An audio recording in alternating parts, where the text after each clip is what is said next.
As we host our traditional events, seasoned with a few new ones we've added to the field.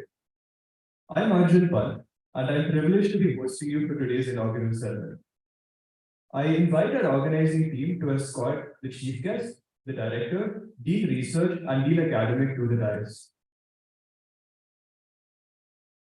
As we host our traditional events, seasoned with a few new ones we've added to the field. I'm Arjun Pal, and I'm privileged to be hosting for today's inaugural ceremony. I invite our organizing team to escort the chief guest, the director, dean research, and dean academic to the dais.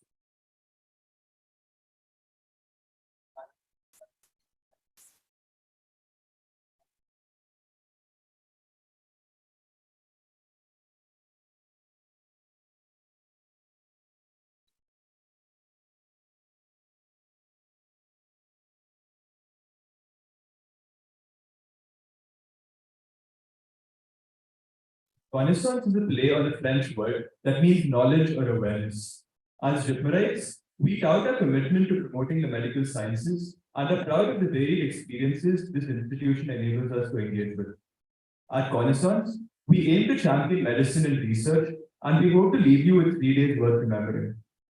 Before we set the ball rolling, I request you to rise to the invocation song.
You very much. I now request the dignitaries please light the lamp symbolizing knowledge and abundance.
Thank you.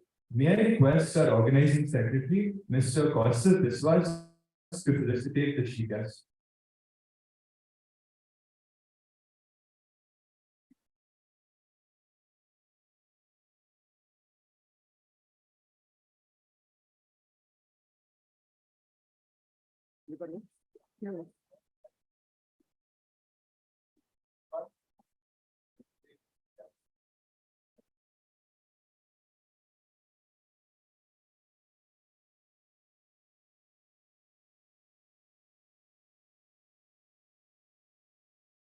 I request our organizing secretary to felicitate the director.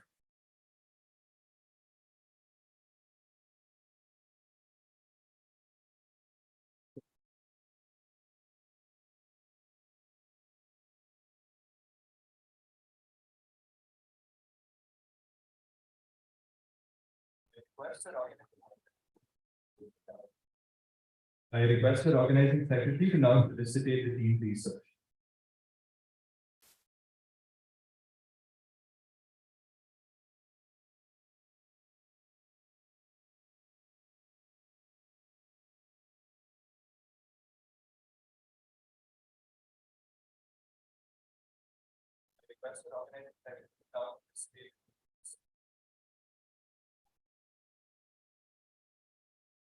I requested organizing secretary to felicitate the Dean Academy.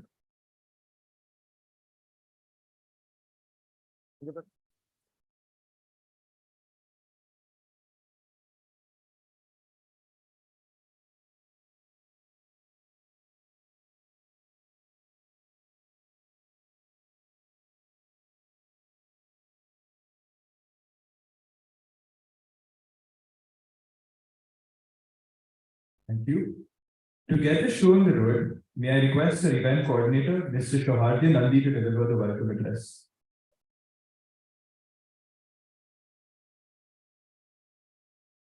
Good morning and welcome to all in one present here. Respected Chief Guest, Dr. Manoj Mohekar, respected Director, Sir, Dr. Rashid Agarwal, Dean Research, Sir, Dr. D.N. Thapa, Dean Academics, Sir, Dr. Vikram Kate, my fellow organizers, students, staff, and all delegates and guests present here.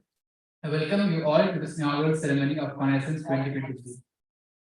I'm glad to say we're successfully holding another edition of Connaissance after a gap of 4 years, with 22 workshops, expert talks by 8 distinguished speakers, 8 academic and scientific events, including a model health assembly.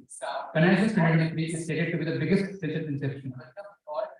With medical students participating from across the country, Connaissance 2023 promises to bring knowledge and creativity, not just to our college, but to many in this country. This event truly portrays inquisitiveness, creativity, and thirst for knowledge that is the cornerstone of every medical student. We have prepared the event with determination, hard work, and a lot of love. The other reason why I believe events of this kind is important is because the knowledge is still gained by thousands of medical students throughout these 3 days will help them to save and improve lives in the future, creating a veritable impact on the society.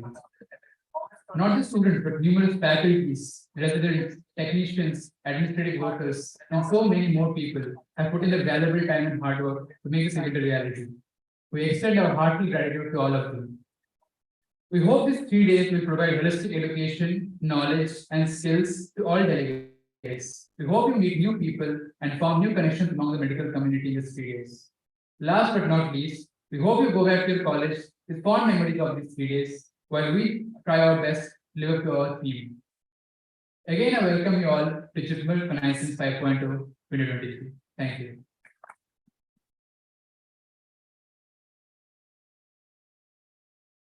Thank you, Shohardya. Connaissance is the product of weeks of deliberation and hard work. Spearheading this effort has been our team research, Dr. D.M. Thapa, who will be delivering an address in Connaissance today.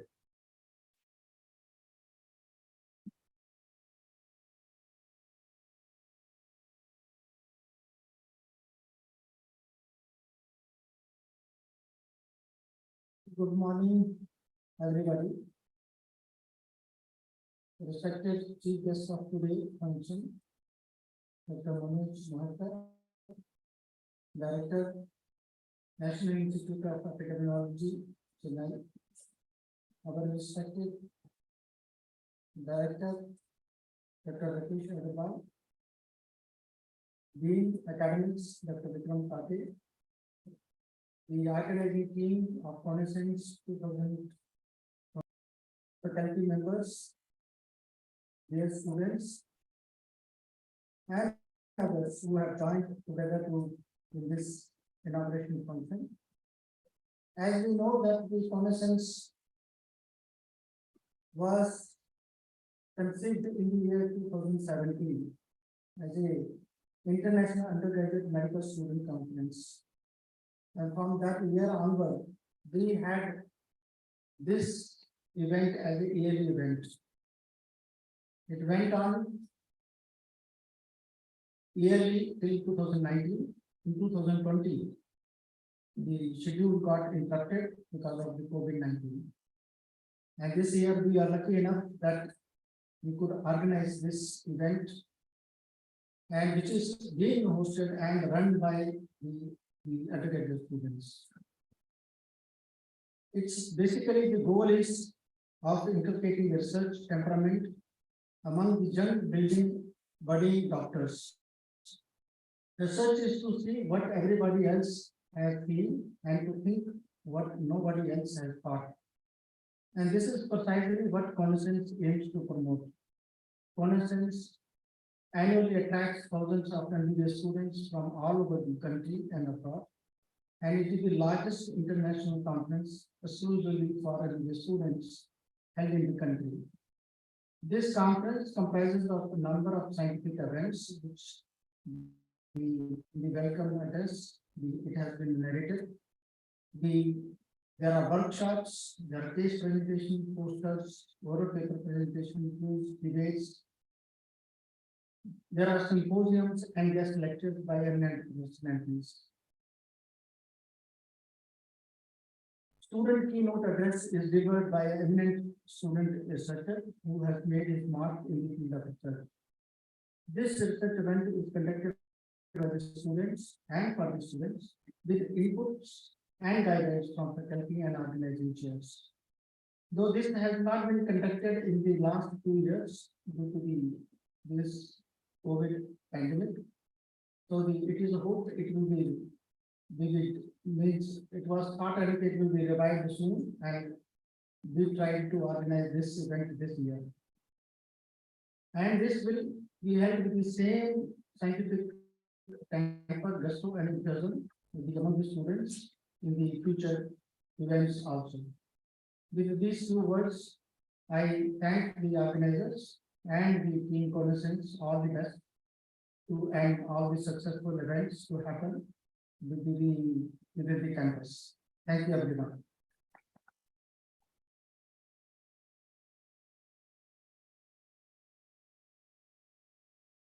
Thank you very much for those encouraging words, sir. Connaissance is an undergraduate medical conference and one of very few. Organized entirely by the undergraduate students for undergraduate students, we have always been able to fall back on our dean academic, Dr. Vikram Pate, for support. Sir, may I invite you to deliver the address to UD students?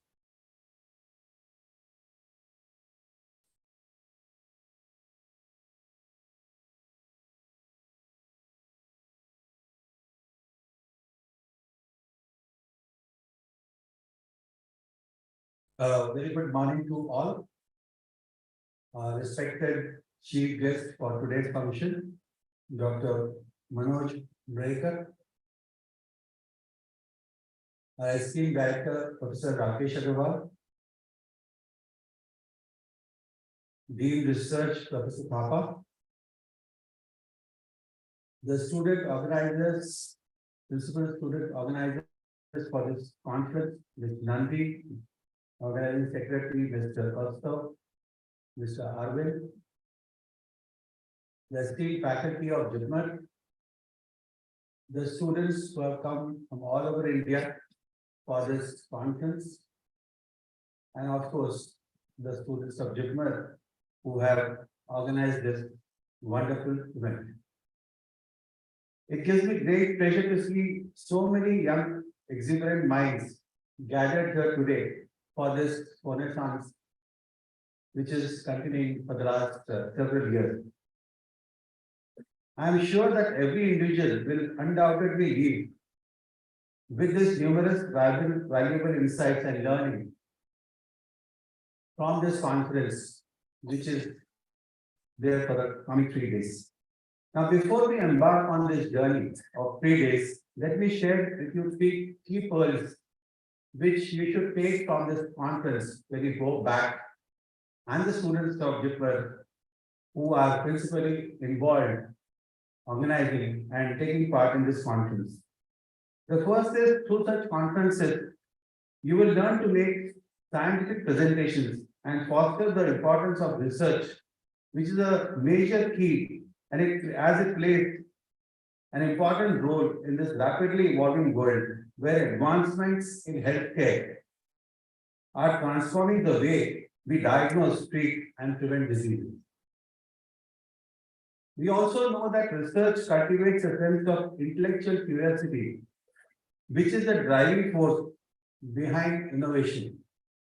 And we have students from JIPMER who have patented some devices, and that's a very great thing. And these sort of conferences will nurture those thoughts in the students.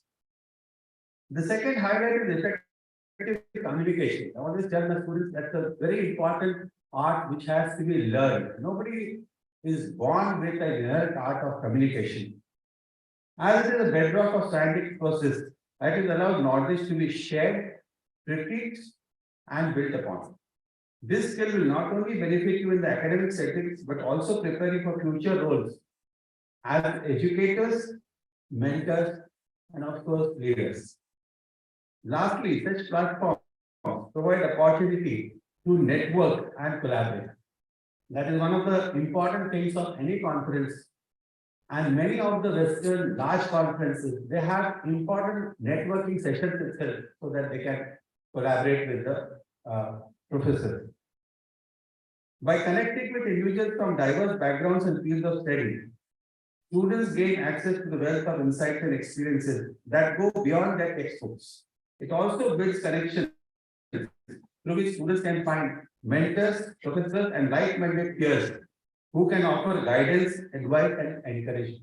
These sort of conferences, of course, we have lots of students, but this will encourage you to participate once you become postgraduates in other major conferences. And that is where you can utilize this type of skill. Remember, it is not just what you know, but whom you know that can make a difference in your journey towards success. Let me conclude by saying that medical field often involves interdisciplinary collaboration, bringing together professionals from various fields to tackle complex problems. Platforms such as these help you to work in teams, communicate effectively, and appreciate diverse perspectives. These skills are invaluable in healthcare, where teamwork is essential, which you can see when you organize such a major conference, for providing optimal patient outcomes and fostering a culture of mutual respect. So wishing you all a big success for this conference. Thank you very much for your kind attention.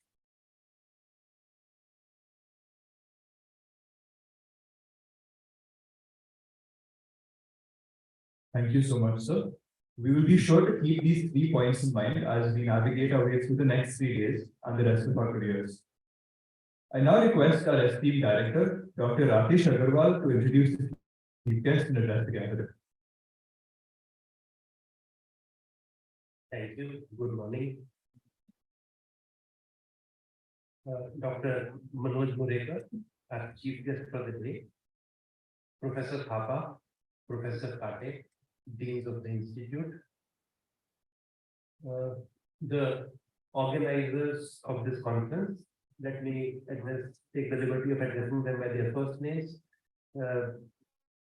Vastu, Sohade, Arvind, and all others who are working behind the scenes. Delegates for this conference, JIPMER students and members of the JIPMER faculty who are here.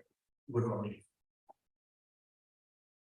As you heard, the whole idea of this conference is to sow the seed of research in the brains of young undergraduate medical students.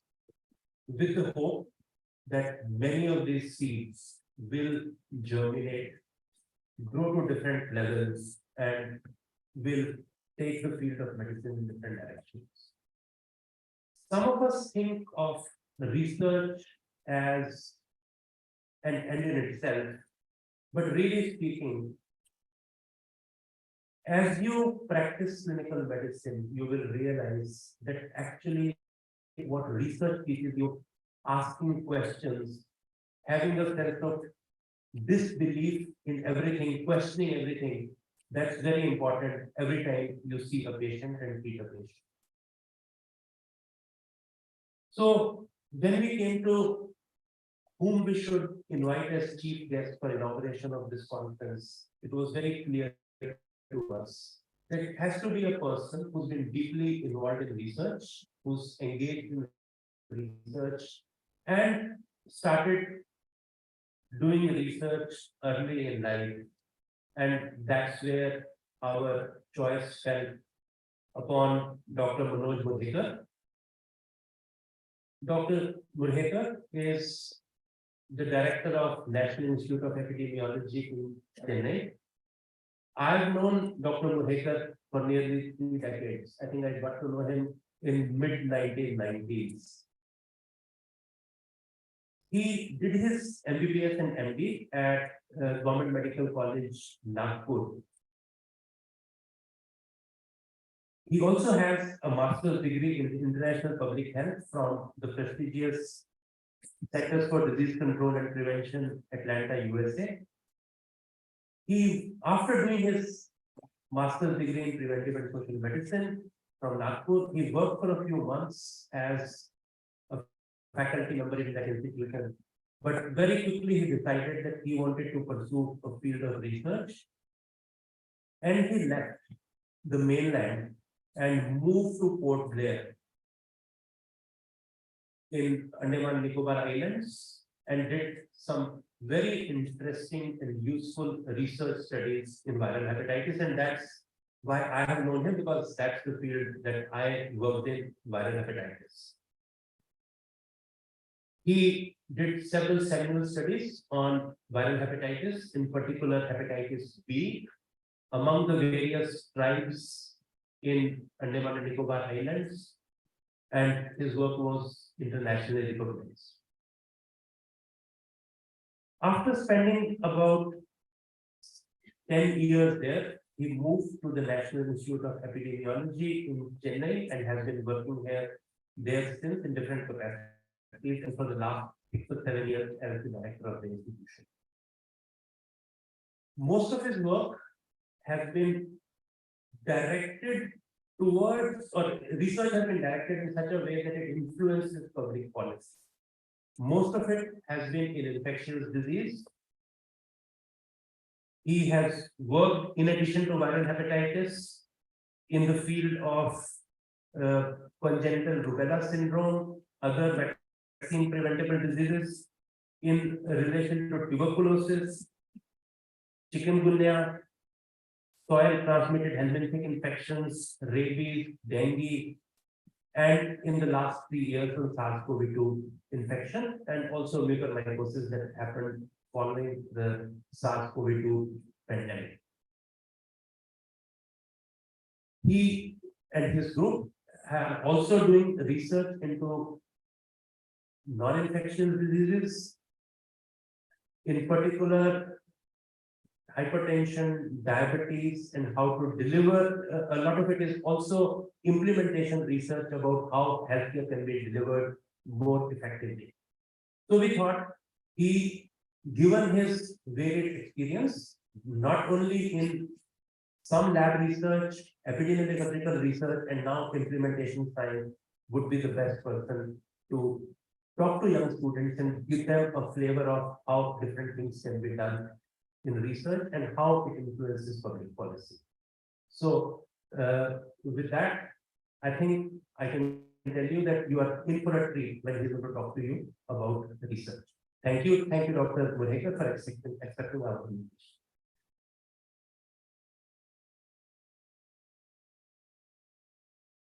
Thank you, sir. We have now reached the most awaited part of the inaugural ceremony already. I'm thrilled to welcome our chief guest, epidemiologist and director of the National Institute of Epidemiology, Dr. Manoj Murekar, to deliver the keynote speech.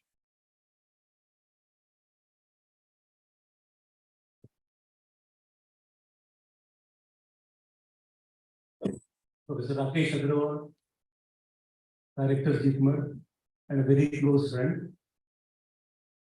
Professor Thapa, Professor Kate, Deans of JIPMER, members of the organizing committee, faculty members of JIPMER and other medical colleges, and most importantly, the undergraduate students who are attending this very important conference. A very good morning. Well, I'm deeply honored and privileged to be here with you for the inaugural function of JIPMER Connaissance. And as we heard, this JIPMER has been conducting these international conferences for the last 5 to 6 years. And I think this is a great initiative. I went to the website of the conference and I was highly impressed with the agenda of the conference. As many as 28 scientific sessions or scientific events have been planned. And this includes workshops to sharpen your skills in clinical as well as lab medicine. Model health assemblies have been organized to voice your views on important health issues. There are workshops organized to orient you on these different aspects of research. This conference is also going to provide you an opportunity to present the research work that some of you have done, either as a postdoc or oral presentation.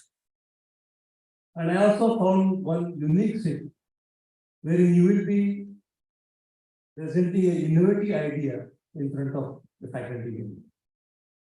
So I must congratulate the organizing committee, which primarily consists of students, the faculty members, and the director for carefully drafting the agenda for this conference. And I'm very certain that in the next 3 days, all the students are going to have a great intellectual. Well, today I'm also tempted to look back about 30 years when I was doing my undergraduation in the medical college in Nagpur, and the opportunities for research at that time. At least at that time, research was not in our curriculum. And not only my curriculum, but none of my colleagues, 200 students in my batch, ever did research during their undergraduate. And many of our faculty members sitting here would agree that this was the situation, more or less same situation was there in your medical colleges from when you did the undergraduate. The things have suddenly changed over the years, and we are seeing several medical colleges taking this initiative of encouraging research in undergraduate years. But I still feel the situation hasn't really drastically changed. Well, when I talk about postgraduate research, although this conference is primarily for undergraduate students, but if you see the research during postgraduation, in fact, National Medical Commission or Medical Council of India has made research as a mandatory thing or compulsory for PG students, those who are doing MD, MS, or DM and MC. And the primary objective is that besides the technical or clinical competence, the postgraduate student also develops skills in research as well as teaching. But many of the postgraduates feel that research or thesis is a formality, and this is really not translating into any publication or any actionable act. If one sees the research output of medical colleges, it is not very rosy picture. And in fact, there was a very interesting paper It was published in 2016 by the investigators from Sir Gangaram Hospital. So what the researchers did was they reviewed the papers published by about 600 medical colleges in India during the period of 2005 to 2015, about 10 years. And there are three important findings of this paper. One was about 60% of the medical colleges, 60% of the 600 medical colleges did not publish a single paper in last 10 years of the study period. The second important finding was 25 medical colleges that included JIPMER published more than 100 papers every year. And these 25 medical colleges accounted for about 40% of research outputs of the 600 medical colleges. So this situation is despite the fact that medical college is the best place to conduct research, primarily because there is a huge patient load, there is enough clinical material. There are faculty members from all disciplines, and I feel medical colleges are the best place to conduct research. But despite that, this is the scenario of research output in different medical. And therefore, I feel there is a strong need to systematically create an environment which is conducive for research in medical college. So one way of that could be exposing students to research during undergraduate years. And as Dr. Agrawal mentioned, it basically sowing the seeds of research during undergraduate years. And let me now tell you some of the benefits of doing research or getting exposed to research during undergraduate. In fact, if you see published literature, there are several examples of important research work done by undergraduate students. How many of you have heard the name of Paul Langerhans? Okay, there are some people who have heard the name of Paul Langerhans. In fact, when he was a medical student, seeing his classes of histology, and when he was seeing the slides of pancreas, he saw that there are some clusters of cells which are different than the exocrine pancreatic, and which these cells are called as islets of pancreas. So during undergraduate years, he could identify that there are different cells and which were named as islets of pancreas. So one more medical student called Charles Best and his mentor or his supervisor, Dr. Frederick Banting, they then discovered insulin. So there are a number of such examples. So Charles Best or Paul Langerhans were genius students who did not really need any research training during their undergraduate years. And I don't deny that such genius students are among the audience who may not really need any formal training in research during undergraduate. But for a larger community or larger majority, I feel exposing them to research in undergraduate years has several benefits. And the first benefit of getting exposed to research or getting engaging in research is building a strong foundation for research field. These skills are ultimately going to help you during your post-graduation and also during your clinical career. The second important benefit of getting exposed to research is developing critical appraisal skills among students. And critical appraisal skills help students or help us to interpret the evidence in terms of its relevance, its validity, and its trustworthiness. You can find out the strengths as well as weaknesses of the evidence that is coming. And that can help you apply this evidence into your day-to-day practice. The third important benefit I feel is exploring to research help fostering critical thinking and problem solving skills.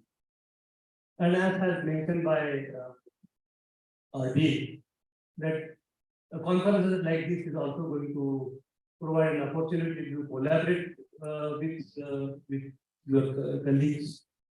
It can also help you build the stronger ties with the mentors, because all the research during undergraduate years is going to be mentored. So having told you about why research is important during undergraduate years, let me very briefly tell you as to why medical research is important. So medical research, as it is defined, is a systematic investigation, like any research. But medical research has a different application. This research is aimed at advancing medical knowledge, or improving patient care, or finding solutions to health-related challenges. So the important cornerstone of medical research is that somebody should benefit. It could be either patient population, it could be community at large. Benefit of this research should directly or indirectly go to this population. And there are, if you see the medical literature, there are several examples of medical research which address this important issue, generating knowledge, helping patient community or healthy population. So I'm going to take an example of work that was conducted by Indian Council of Medical Research in understanding the epidemiology of acute encephalitis syndrome in Gorakhpur in Uttar Pradesh. So let me briefly tell you about the scenario.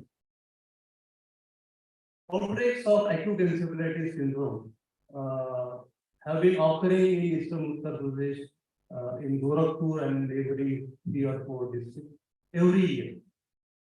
These outbreaks used to happen during monsoon and post-monsoon months. Would be affecting children, young children, and they are associated with very high mortality.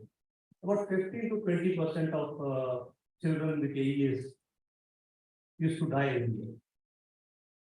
And these outbreaks have been reported since 1979.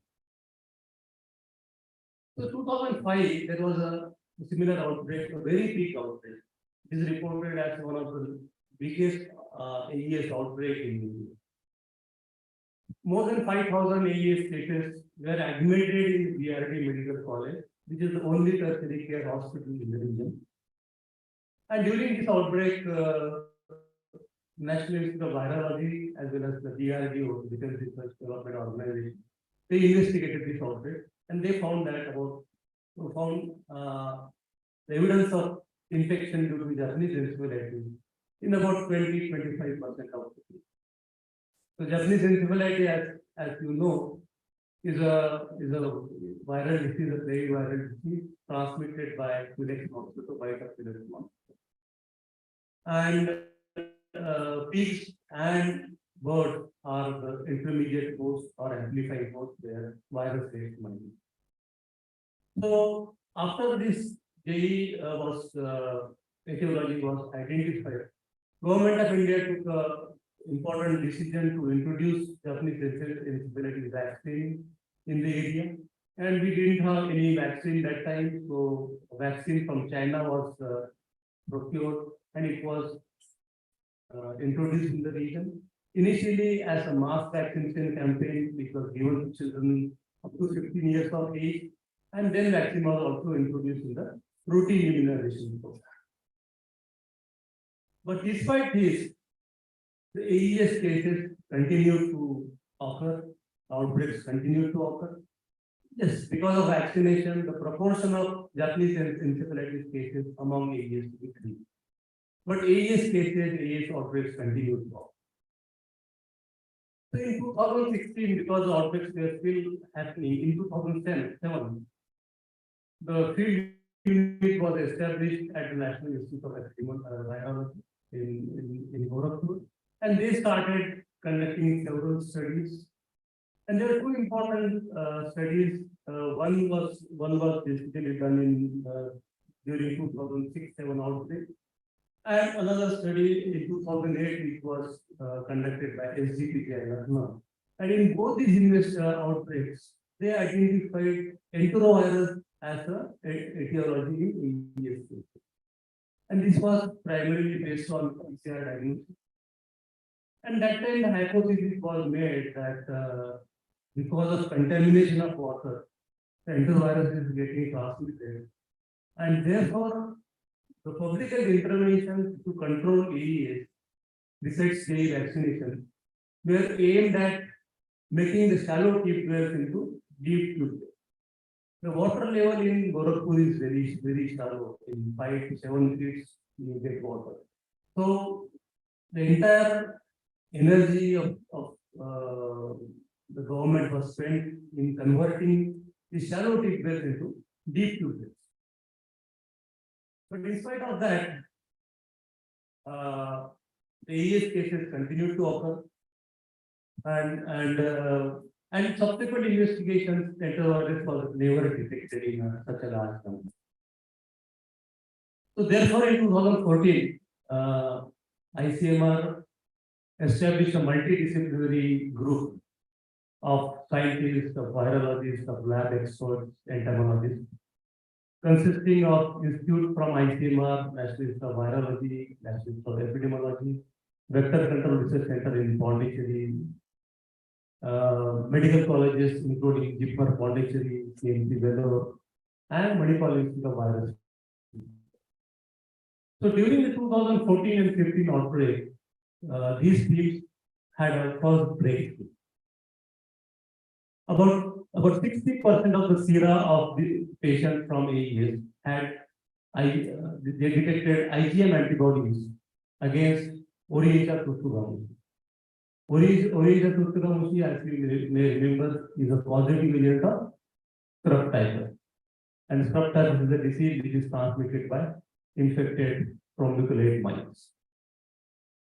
So this was the first time in 20 years that the etiology for such a large proportion of patients, AES patients, about 60% of AES patients, could be attributed to a single cause.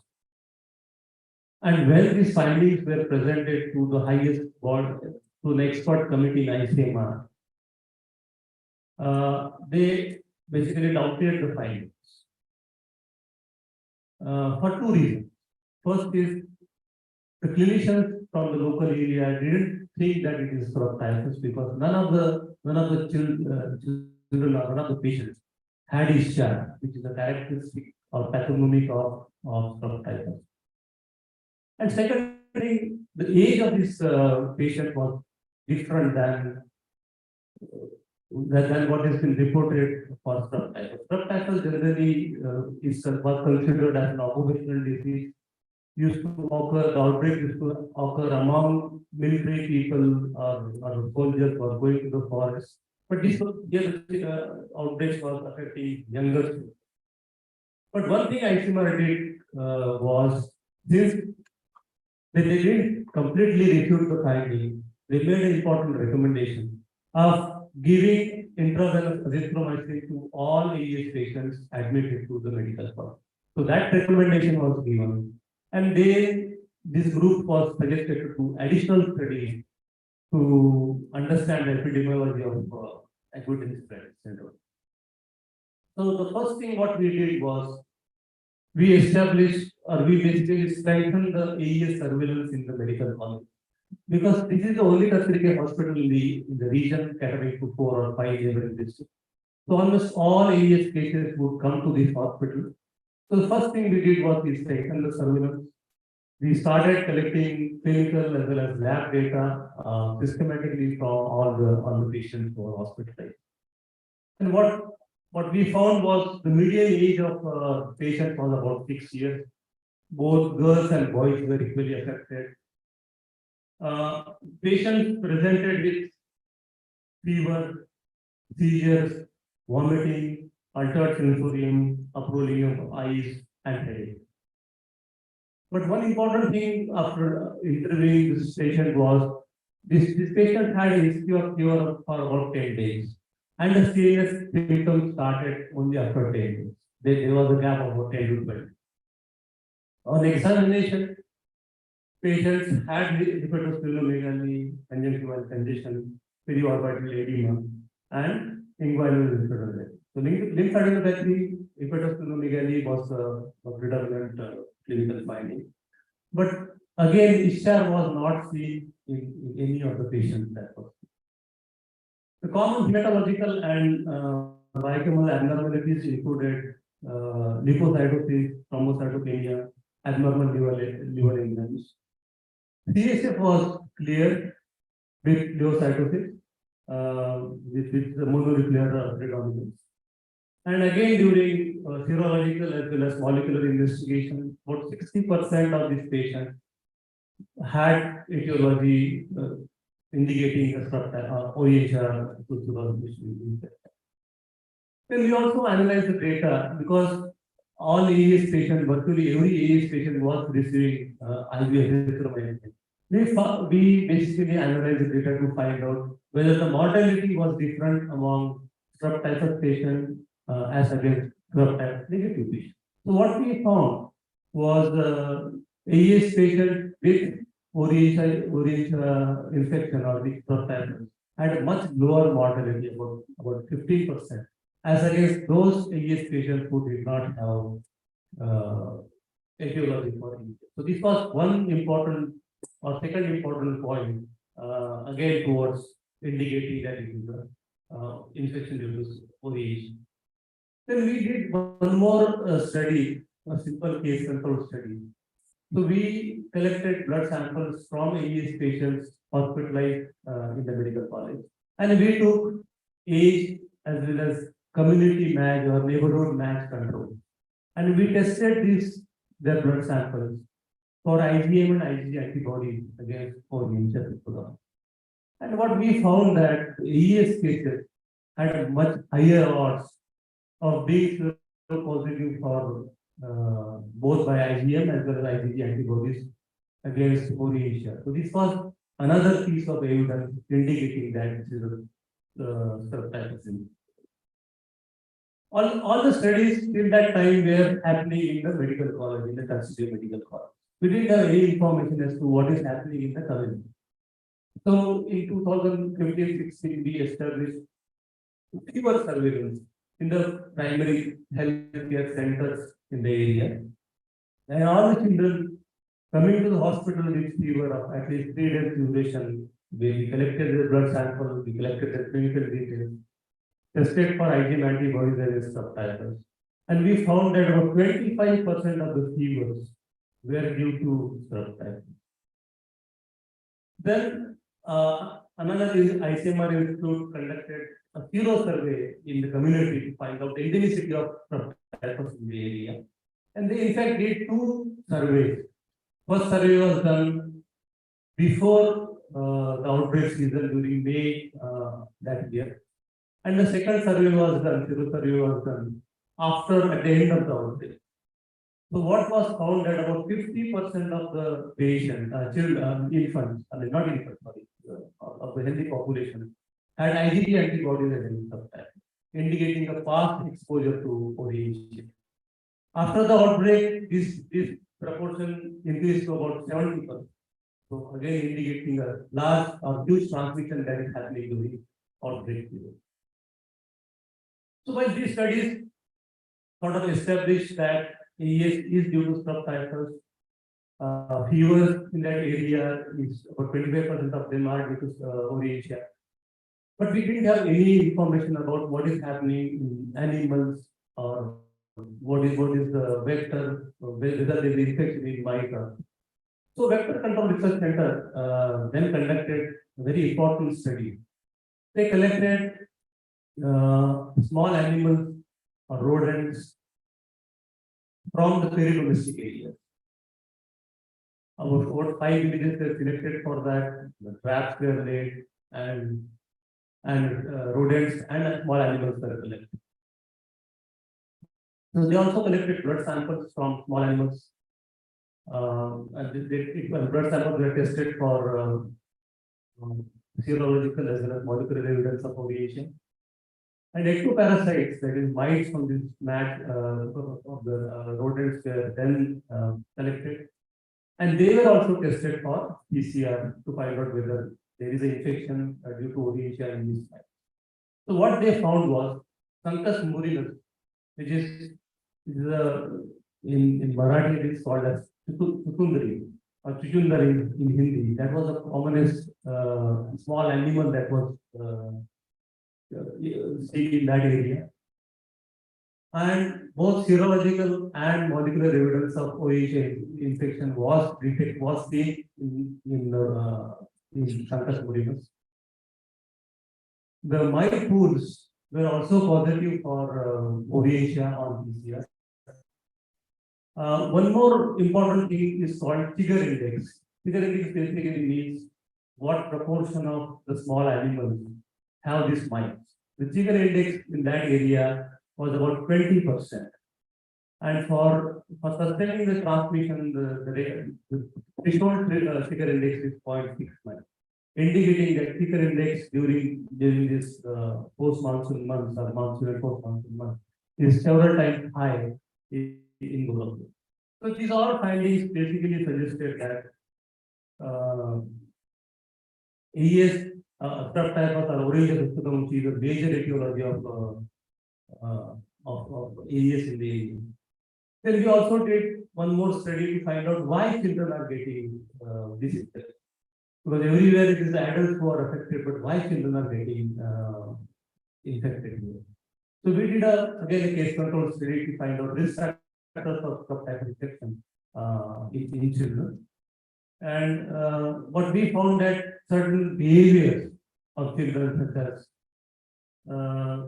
such as their outdoor exposure to outdoor environment in terms of their defecation in open areas, playing in agricultural areas, were important risk factors for subtype. So putting it together, what our research indicated that there is abundance of infected mites in shrews during monsoon and post-monsoon month in this area. There is a natural infection in mites, and we know that this infection is going to be transmitted transsolarly. Children acquire this infection while playing in agricultural fields or while defecating in open fields. And we know that most of the infections were subclinical nature, as indicated by very high seroprevalence, and only small proportion of these develop clinical illness, as indicated by the fever prevalence. About 25% of them were having IgM antibodies against ovulation. And a small proportion of these children progress to AES, and which are then seen in the tertiary care hospital. And so this was the overall findings of our group. So based on this finding, ICMR recommended the government of Uttar Pradesh to initiate doxycycline or azithromycin treatment early for children presenting this fever. We also did one more study basically to find out the effectiveness of preservative doxycycline or azithromycin strategy, and we found that this strategy had effectiveness of about 80%. So government of Uttar Pradesh incorporated all the findings or the recommendations that were given by ICMR in terms of early administration of doxycycline or azithromycin to patients presenting with fever, in terms of giving IV azithromycin to AES patients, increasing the vaccine coverage, and this all was packaged to the Dastak Abhiyan that government of Uttar Pradesh then implemented. And if you see the surveillance data for last 3, 4, or 5 years, the number of AES cases as well as number of AES deaths have substantially reduced in the area. So this is just to tell you how systematic investigation can help solve identifying the etiology of important public health problem, and also find a solution for that problem, and then how to implement or incorporate the results of your finding into a public health problem. So having already told you about the research work that ICMR did and how it was useful. Let me talk very briefly. The last point which I want to talk is one thing we agreed that exposure to research during undergraduate years is important. But one question can come is what could be the ways or what could be the initiatives for encouraging research? And a conference like this could be definitely such way of encouraging research among undergraduate students. I was also going through some literature and I found a very important initiative that was undertaken by colleges of medical science in Delhi. During COVID years, during 2020, they conducted an online critical appraisal competition for undergraduate students. Again, the primary objective was to encourage students to review the published literature. And during 2020, there are several papers, several RCTs for new treatments or vaccines, be it Dalaviravir or hydroxychloroquine. So several trials were published that time. So what AIMS faculty did was they asked undergraduate students to volunteer for this competition, and each student was given one RCT that was published during that time. And they were asked to critically appraise or critically review this article. And at the end of during the competition, everybody made a presentation to a senior faculty member. And so the feedback from the student was very encouraging. They really liked this kind of approach with this kind of thing. So that could be one additional thing one could consider. But whether it is a competition that was conducted by AIMS or a conference which is happening here, these are one-time activities. I was thinking whether one could have a sustained activity for a longer period. And I again came across with one model of which KMC Manipal has been implemented, which is called as mentored student project. So as a part of this mentored student project for undergraduate students, what happened is during the second year, they are exposed to research methodology. There is a structured program for about 4 weeks, and then about 5 students are allocated to each faculty member. Then the students make a small protocol as a team. They also have made a special ethics committees which reviews this protocol, and then they actually conduct this small study. And there is one more training session on how to write manuscript. So they basically collect the data, analyze the data, and also produce the manuscript. So that is one model that also could be considered for implementation. In fact, ICMR's SCS scheme basically is on the same line. The only thing is that ICMR scheme is very competitive, and I think only few students are selected among several thousand students who apply for that. The other model which I thought was that I know undergraduate students are busy in their classes. So can they be actually involved in ongoing research activities of this? JIPMER has so many several studies, community-based studies, several physical trials. And if the students are interested, they could do a small internship, or they could spend some time with the research team, understanding how the data is collected and what is the critical data. So whatever may be the approach for this initiative, one thing is very clear that it has to be mentor-driven. Any program of encouraging research in undergraduate students, it has to be mentor-driven.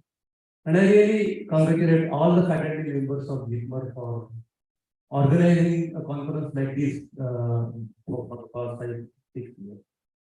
And of course, such initiative also needs a strong institutional support. And I really thank Professor Rakesh Agrawal and the senior management of JIPMER for giving the encouragement to the organization.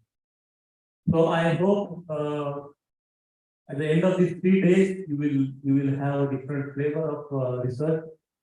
And I see that it will certainly help you to be a good researcher in your future. Thank you very much and wish you all the best. Thank you.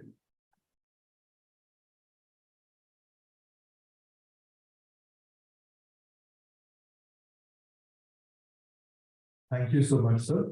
We are grateful that we could be privy to your experiences and thoughts today.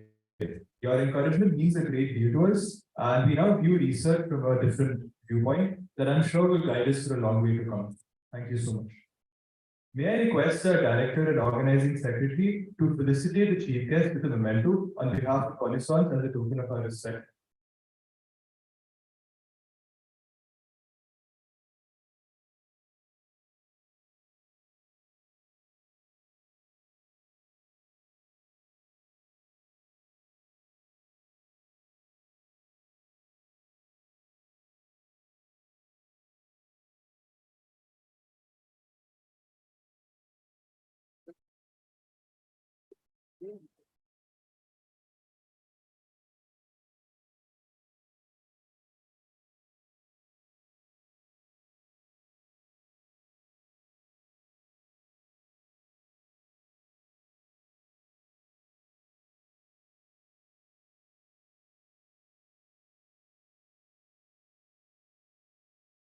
Before we bring the curtains down in the inaugural ceremony, I request our conference facilitator, Mr. Adil Shah, to deliver the vote of thanks.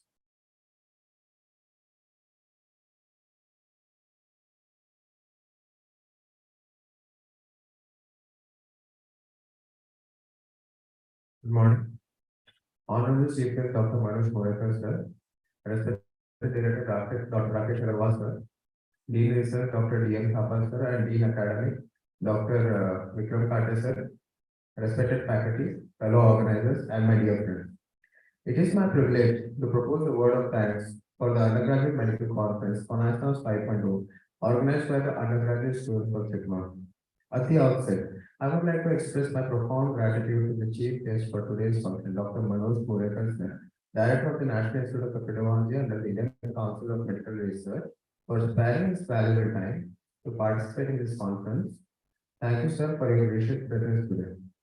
We are grateful to you for the words of wisdom that will certainly motivate one and all to work for the cause of research in medicine, in the field of medicine. We are very grateful to our respected director, Dr. Rakesh Agarwal, sir, for his kind and continuous guidance for this event and inspiring us to strive for excellence. We are grateful to the Dean Research, Dr. D.M. Thapa, sir, and Dean Academic, Dr. Vikram Kate, sir, for their constant support and encouragement. They are a constant driving force for all our activities and are always there to extend their support in all possible ways. We at JIPMER have always tried to be the front runners in quality medical education, research, and the betterment of society. I take this opportunity to extend our gratitude to the distinguished guest faculty and chairs who will be joining us from various parts of India, and also to the faculties from our institute who have enlightened us on various aspects of medical education. My special thanks to all faculty in charge for being our guiding lights, imparting wisdom and knowledge to us, and nurturing our minds and driving us towards the right direction. Horticultural team, technical team, and all the staff members who have worked so hard behind the scenes to make this a reality. I would be failing my duty if I do not convey my thanks to the support staff. They are our backbone, and their enthusiasm will always continue to motivate us. On behalf of the organizing team, I sincerely thank all the participants, including the student volunteers and the faculty members. Without your encouraging response and participation, this conference would have been a futile exercise. Lastly, I thank all the members of the organizing committee, all my colleagues, and members of the JIPMER family who have been involved in making this conference Connaissance 5.0 a success.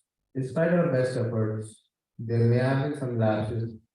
Please do bear with us and also give us your valuable feedback, which will always help us in our future endeavors. Thank you, one and all.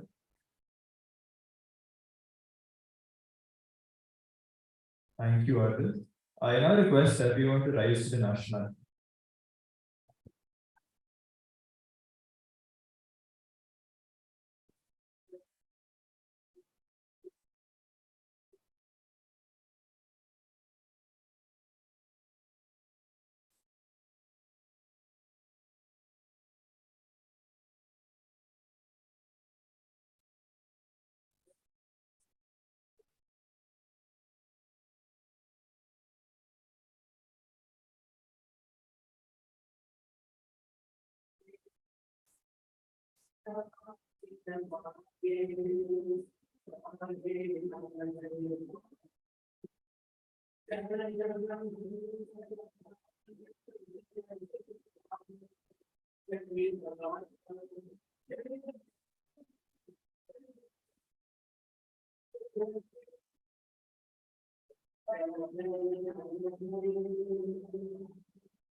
With this, we conclude the inaugural ceremony for Connaissance 5.0.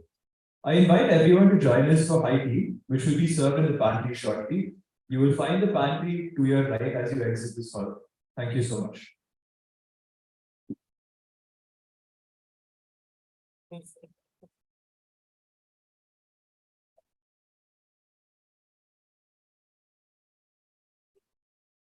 In view of time constraints, I request the participants of the morning sessions of the workshop to consider making their way to the respective venues where we will be serving refreshments. Thank you.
the pointer working? Oh, next slide, I can change it. Well, good morning, everybody.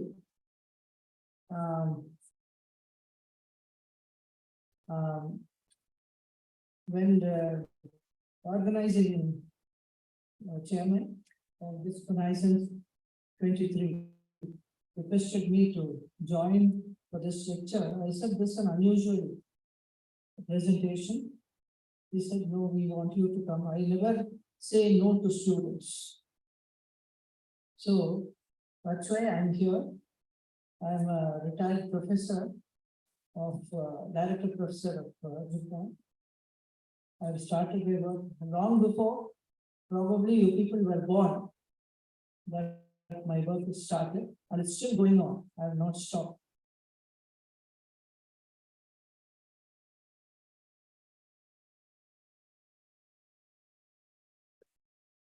Not working. It's not working. I have to. Huh? Yeah. This is the old JIPMER. This is what used to be the symbol of JIPMER earlier. Long back. Of course, now the new things have changed. A lot of buildings have come in. When we started, I started long. I was a student of JIPMER. I joined in 1963. That time, this building was not ready. We used to operate from Government Hospital, Pondicherry, and we had where the present assembly building is there. That was our college. Then, during our second year, that this building was inaugurated by Dr. Radhakrishnan. It's not moving at all. I think it's no, not moving. I use this one. Before you didn't put the other one, no? What is this?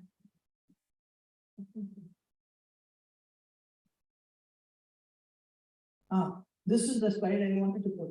There is no royal road to success. But after success, every road becomes royal. That is why I am here.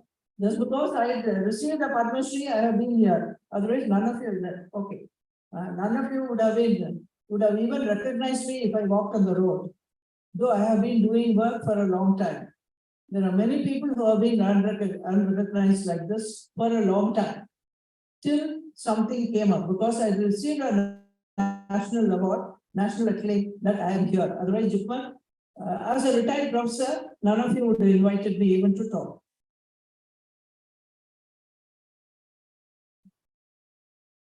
I salute the fathers of hemophilia. On the left side is Frank Schnabel, or both of them are not doctors. Frank Schnabel was a hemophiliac from Canada. He established the World Federation of Hemophilia. And on the right side is Mr. Ashok Singh Verma, who was an Indian. He is also a hemophiliac, and he was the one who established the Indian Federation, Hemophilia Federation of India. So I always salute them before the work they have done. That's why I'm here. So I salute them both. In JIPMER, I was working in JIPMER 30 years ago when I started this work on hemophiliacs, when nothing was available. Those days, it was not easy to get any references. Even to do thesis, we had to struggle to get references, and it was not an easy path. I took an untrodden path. It was not a straightforward, well-established road, which is now research now is very easy compared to what it was earlier. These were the former directors who helped me. JIPMER was a family those days. We were not separate. Students and staff who used to work together. But we didn't know much research. There was no plagiarism. We were not publishing papers, but still we worked together. I thank these two people who have helped me from the beginning to establish the society. These are all the former professors from JIPMER. who have helped me to establish the Hemophilia Society. I'm not going to mention any names. The Department of Pediatrics, of course, always supported me in my work. First is basics and management of hemophilia. First is correct lab diagnosis. If I found that we did not have a well-established coagulation laboratory in JIPMER, so first I had to go about doing that. Training was given at under the Hemophilia Federation of India at CMC Vellore. Dr. Bhavna Bade, who is still a senior professor here, and a technician were sent for training with the permission of the director and the head of pathology department. And they went there, underwent training, and came back and established the lab. They remembered me recently after I got Padma Shri, and I chaired a session and gave a talk about how I went about doing this. I thank the head of the Department of Pathology and the Coagulation Laboratory for that. These people are still in service. Next, about treatment. I found that in the past, for treatment, we had only plasma, fresh blood, heart rate was questioned. So, but today, we have factor VIII available at JIPMER. Of course, earlier, JIPMER used to purchase factor and give it free of cost, but last 5-6 years, only Hemophilia Federation of Hemophilia Society Pondicherry is supplying factor VIII to JIPMER, pediatric casualty as well as adult casualty. We have supplied about 10 lakh units of factor for patients. This comes from thanks to World Federation of Hemophilia free of cost. Factor is very expensive. One vial, that is 500 units, is 10,000 rupees, not available in the market. So we have been supplying, and then we don't have. We have a shortfall of factor 9 right now. Otherwise, we were getting a free sample of factor 9 before, but we don't have bypass agents for inhibitors. Factor is now available in Villupuram Medical College also, and Karaikal also has a chapter where we are purchasing factor. Hemophilia Society Pondicherry was while I was in service, I got permission from the director of JIPMER to establish a society for these patients, and in 1995, and it was functioning from the Department of Pediatrics. We had only about 26 patients then. More doctors were volunteers. Mr. Natarajan was my first secretary. He used to work in JIPMER. His son was my first patient of hemophilia. From that only, that's what initiated me further into establishing a society. This is how patients used to be brought, carried by the mother. 12-year-old, 15-year-old used to be carried from rural areas and brought with bleeds. Most of the time, it is the mother who brings the child because the father has to go for work. They will come from rural areas in a bus and then carry them and come with great difficulty. Many of them may not have money even to come. Second, they borrow money and come. They will have money. They have no money even to feed themselves and the child, or even bus fare to go back. Many a time I have got the money from my pocket for them to go back. That was the state in those days. After the first 10 years, the chapter was running from my department. We used to get factor from Hemophilia Federation of India, which had the import license. Along with that, they also used to give me some free factor for the society. That was what initiated me to start a society. Then, and after that, we felt that we also needed a separate place for starting for the society. So we met the chief minister, who is also the present chief minister. We went and explained to him what is hemophilia, what is the importance of having a place where we could counsel the patients, give them physiotherapy, individualized treatment for these patients. So we went and met all the office bearers of Hemophilia Society. Most of them are hemophiliacs or parents of hemophilia patients, except a few volunteers. He listened to us, and then after some time, he helped us to get a small piece of land.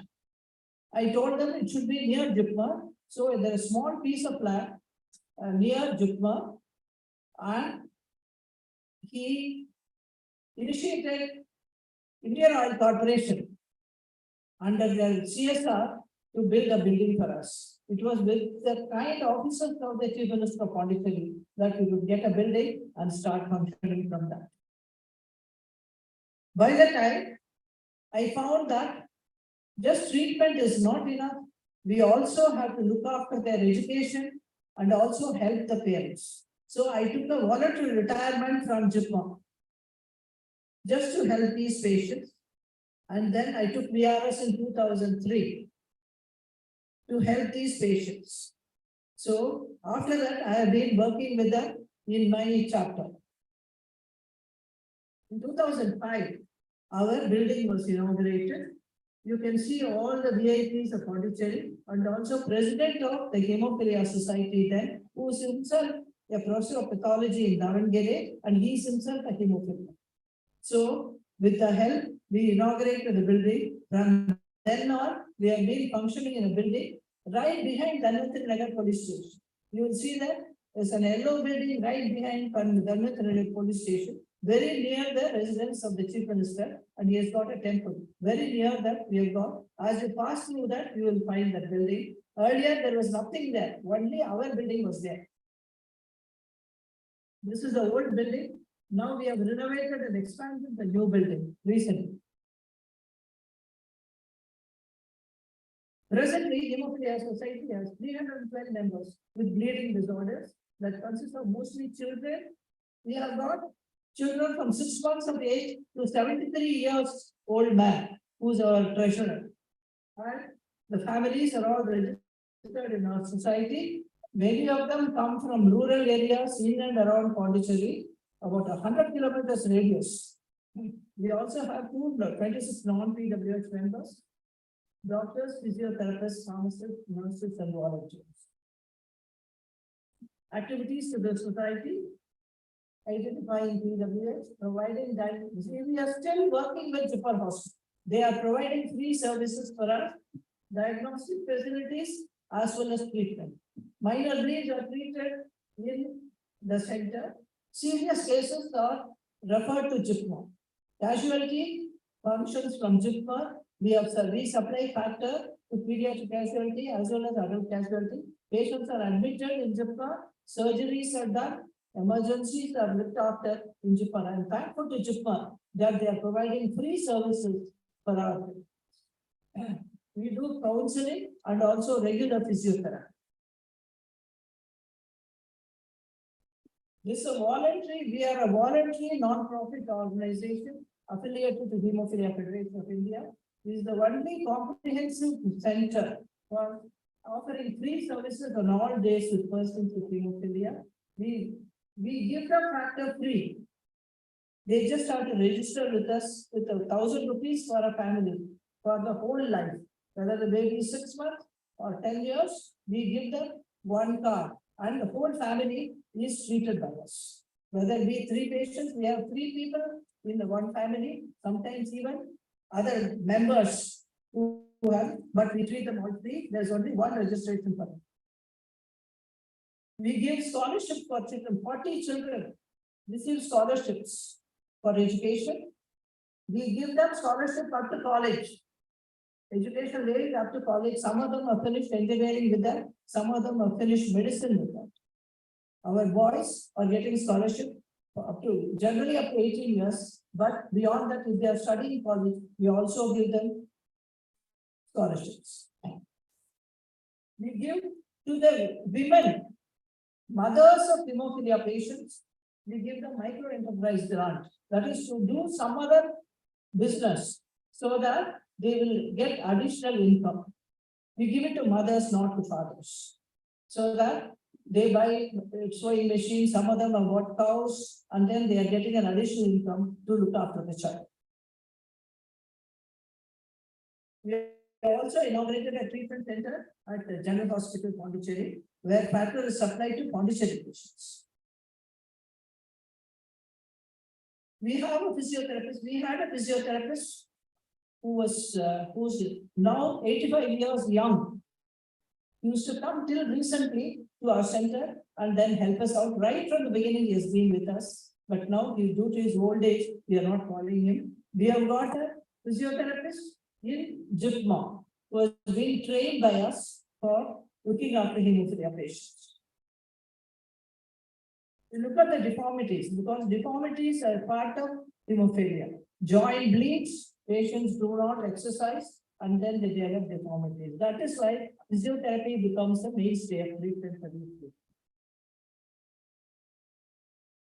Physiotherapy and regular exercises are the mainstay.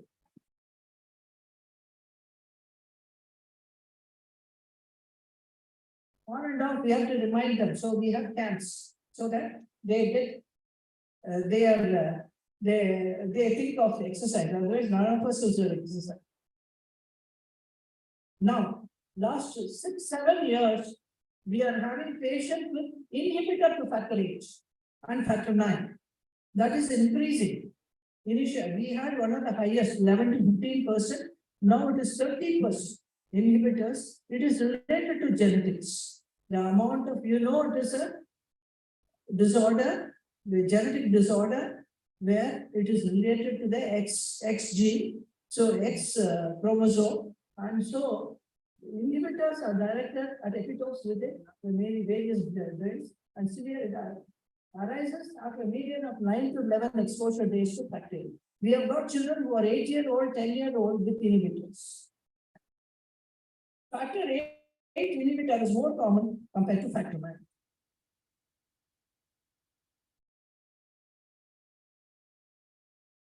Inhibitor bypassing agents. We do not have, unfortunately, in Pondicherry, we do not have inhibitor bypassing agents. I have been stressing about this to JIPMER to get some but last 5 years, JIPMER is not buying anything related to hemophilia. I'm sorry to say that last 5-6 years. I've been going on in telling them. So we have to refer them to a higher center. Otherwise, we have got a very well-established coagulation lab who can do all the tests for all the bleeding disorders. But we do not have any of these bypass problems. We have to refer them to a higher center like Chennai. Recent advances, they have found that patients with inhibitor, immune tolerance to inhibitors can be done. Give factor A 50 units per kg every alternate day for next 6 months, and some of them get over the inhibitors, they become inhibitor negative. They can take factor A. I've been stressing this also, but so far nobody has come forward to do all this for us. Newer drugs are also available, fitosterone. That is, we have gone away from factor. Rather than giving factor and then bringing up the level, we are thinking in terms of strengthening the thrombin, that is the clotting, as well as antithrombin, reduce the antithrombin. A novel concept of anti-reacting hemostasis rather than replacing missing factor, focusing on thrombin generation. That is where fitosterone has helped, and it has been found even if you give once a month, patients do not bleed. Other rebalancing agents are also available now but they have not been used in India. Fitosterone is the only one which has been used by CMC Vellore and is found to be used. Then emicizumab, which is also popularly known as Hemlibra, has been found to be useful for prophylaxis of children, even from 1 year of age up to, they have been very successful in foreign countries. They have also tried in many of the centers in India. They have found that even if you give once a month, first you usually start with once a week, this is given subcutaneously, not given intravenously. Factor has to be given intravenously, you have to take all the precautions. This can be given like an insulin subcutaneously, and it's been found to be very effective. Then long-acting factors are also need for the other. The other thing is gene therapy. In India, this is the beginning. CMC Vellore has done 4 gene transplants or gene therapies for 4 patients. We don't know how long the factor level will stay at a higher level. We are still not sure. It's been just started. It's very expensive. I don't know how many of my patients can afford this. Incidentally, two people who have liver disease secondary to hepatitis C and hepatitis B infection needed liver transplant. One was our president of Hemophilia Federation. He has underwent a liver transplant and his levels of factor levels are almost near normal because he gets a liver from a normal person. Same way, another person recently I heard has undergone in Chennai. The results are still to be evaluated. So liver transplant is a very expensive procedure, very dangerous procedure. But if it can be done, we do it for some other indication, but it's been found that it can bring out the hemophilia. It can bring the levels up to 50 to 50%, but we do not know the long-term results. Second thing is, all this gene therapy, liver transplant does not alter the genetic effect, genetic configuration of the patient. So they transmitted to their children, mainly females. They become carriers, and the gene therapy also does not alter the genetic configuration of the patient. That's what I want to tell you. They just want to bring up the levels with us. We have also done projects. Pathway prophylaxis in children with severe hemophilia, weekly and bi-weekly. We have shown that bleeding reduces, but it does not bring down the joint damage.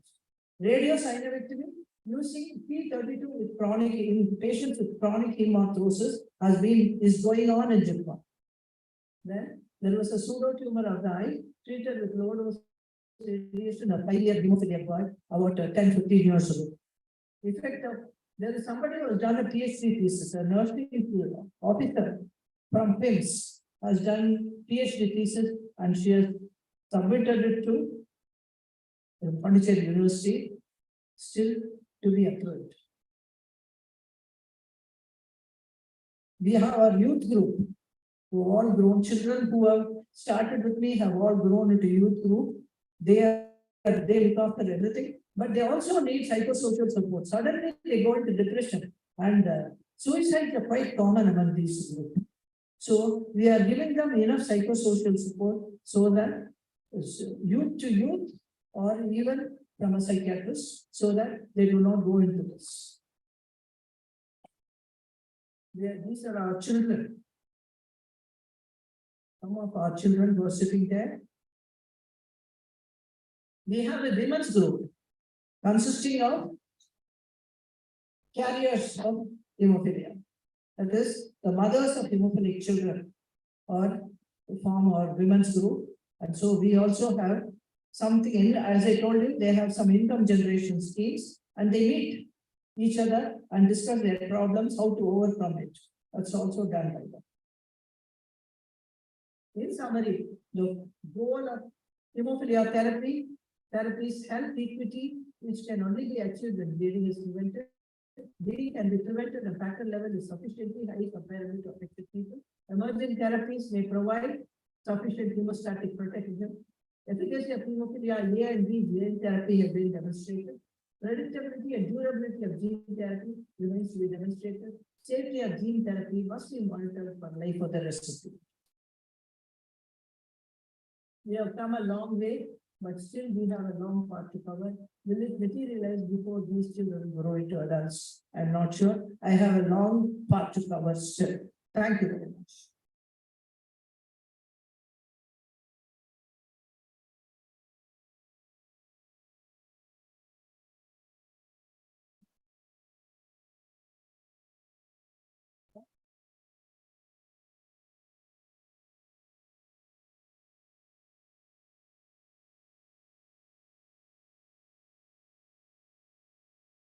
JIPMER has seen some paragons of grit over the decades. Persons with not only talent or potential, but with a passion for medicine and perseverance. Nobody really gets there all by themselves, but I can see Dr. Nalini Pakasati is one of a kind. We are more than touched, as we have witnessed a talk not just by a champion of hemophilia care, but a champion from our own college. Thank you so much, ma'am. On that note, I request Arvind Shyam, the conference facilitator, to present a memento as a token of our respect to Dr. Nalini Pakasati.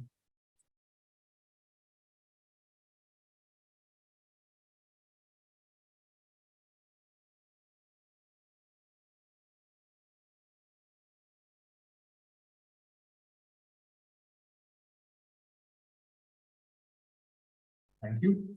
I request Arvind Shyam, the conference facilitator, to deliver the vote of thanks.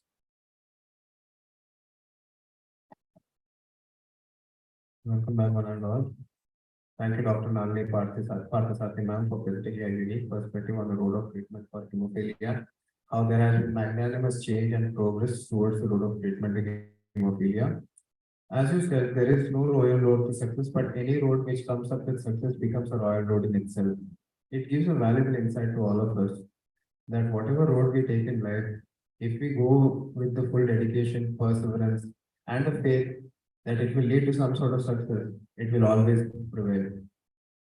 I believe this talk will motivate all the people present in the auditorium to have faith in whatever they are doing in life, because everything at the end will be overcome with success. Thank you to all the faculties and students present here for making this event worthwhile. Thank you one and all.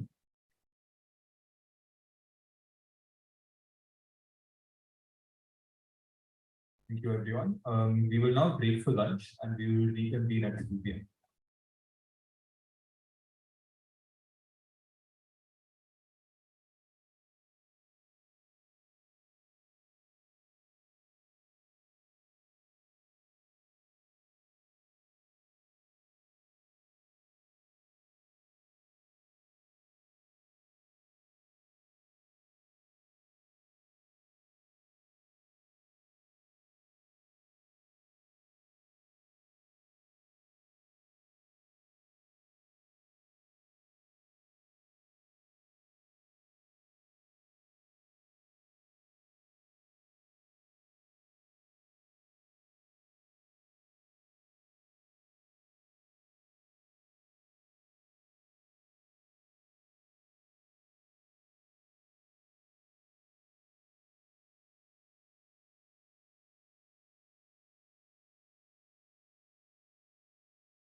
psychiatry, Dr. Vikas Menon, sir, who has interest in social ideology, digital psychiatry, and also the proven use of technology for bridging the gap of treatment in psychiatry. His hobbies include light music and also solving Sudoku puzzles. Sir, the floor is yours.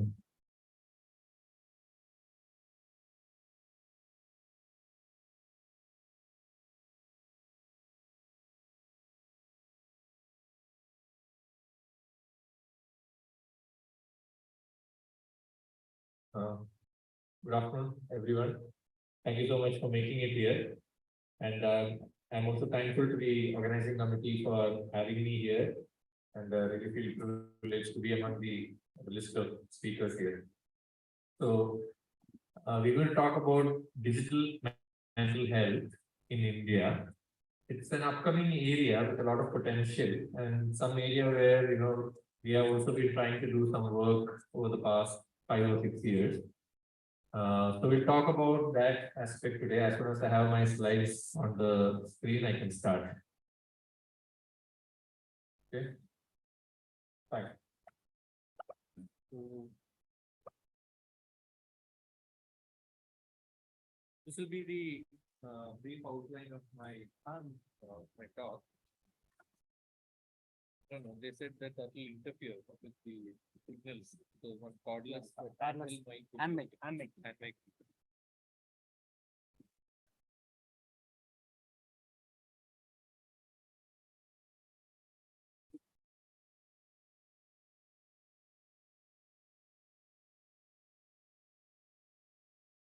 Maybe audible also. Yeah. You can strain on my vocal cords. So first we'll talk about the need for digital mental health initiatives in India with a particular focus on Islamic countries, that is low and middle income countries. And then we'll talk about various digital mental health initiatives in India, some 5 or 6 important ones: chatbots, digital platforms for service delivery, integrated pilot digital initiatives for increasing trained mental health workforce, and then apps for seamless delivery of mental health services, clinical decision support systems. How many of you are familiar with this term CDSS? Oh, I expected that at least some of you may be familiar. Good, then we'll learn something new today. And then text messages. Text messages is actually not a very, you might think, why is it there in this list? It's not a very fantastic digital mental health initiative. But sometimes, when we get blinded by the lure of very sophisticated technology like AI and ML and all, we forget that there are some simple, low cost, low burden initiatives like SMS or text messaging, which can also be leveraged for better mental health care for delivery. So that's one area where we have worked on. So I thought I'll just include it just to broaden your horizons. And then at the end, talk a little bit about the opportunities and challenges afforded by various digital mental health services. It's not all a bed of roses. There are some pitfalls that we should be aware of when we are dabbling in this area of digital mental health. So, what is the need for digital mental health initiatives in a country like ours? Or for that matter, as I finish this slide, you'll understand it's of global relevance also. Mental disorders, as we understand them as a group, contribute 16% of global disability adjusted life years. I presume you're all familiar with this DALY metric. It's a quite popular metric of disease burden. The burden due to a disease is quantified as DALYs. Okay. So mental disorders contribute to 418 million disability adjusted life years, which is, we take the chunk of illnesses as a whole, it's about 16%. And you see this world map here, the DALY distribution across the countries in the globe is remarkably consistent all over. You can see that no country is spared from the DALY burden due to mental health illnesses. Even high income countries like US is in the red zone. Yeah. Even LMIC countries in Africa are in the red zone. You see that? Yeah. So it's a worldwide phenomenon. And at this jump, so what do we understand from this? There's a huge burden of mental health illness across the globe. and we need more resources, we need more manpower if we are effectively tackle this. Are we good with manpower? At this juncture, let me introduce a concept called treatment gap.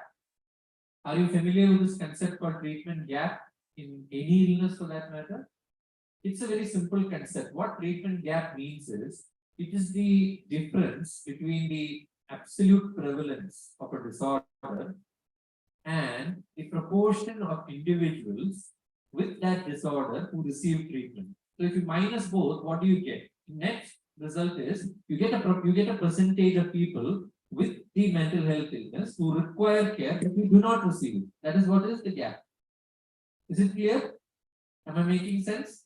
So that's treatment gap.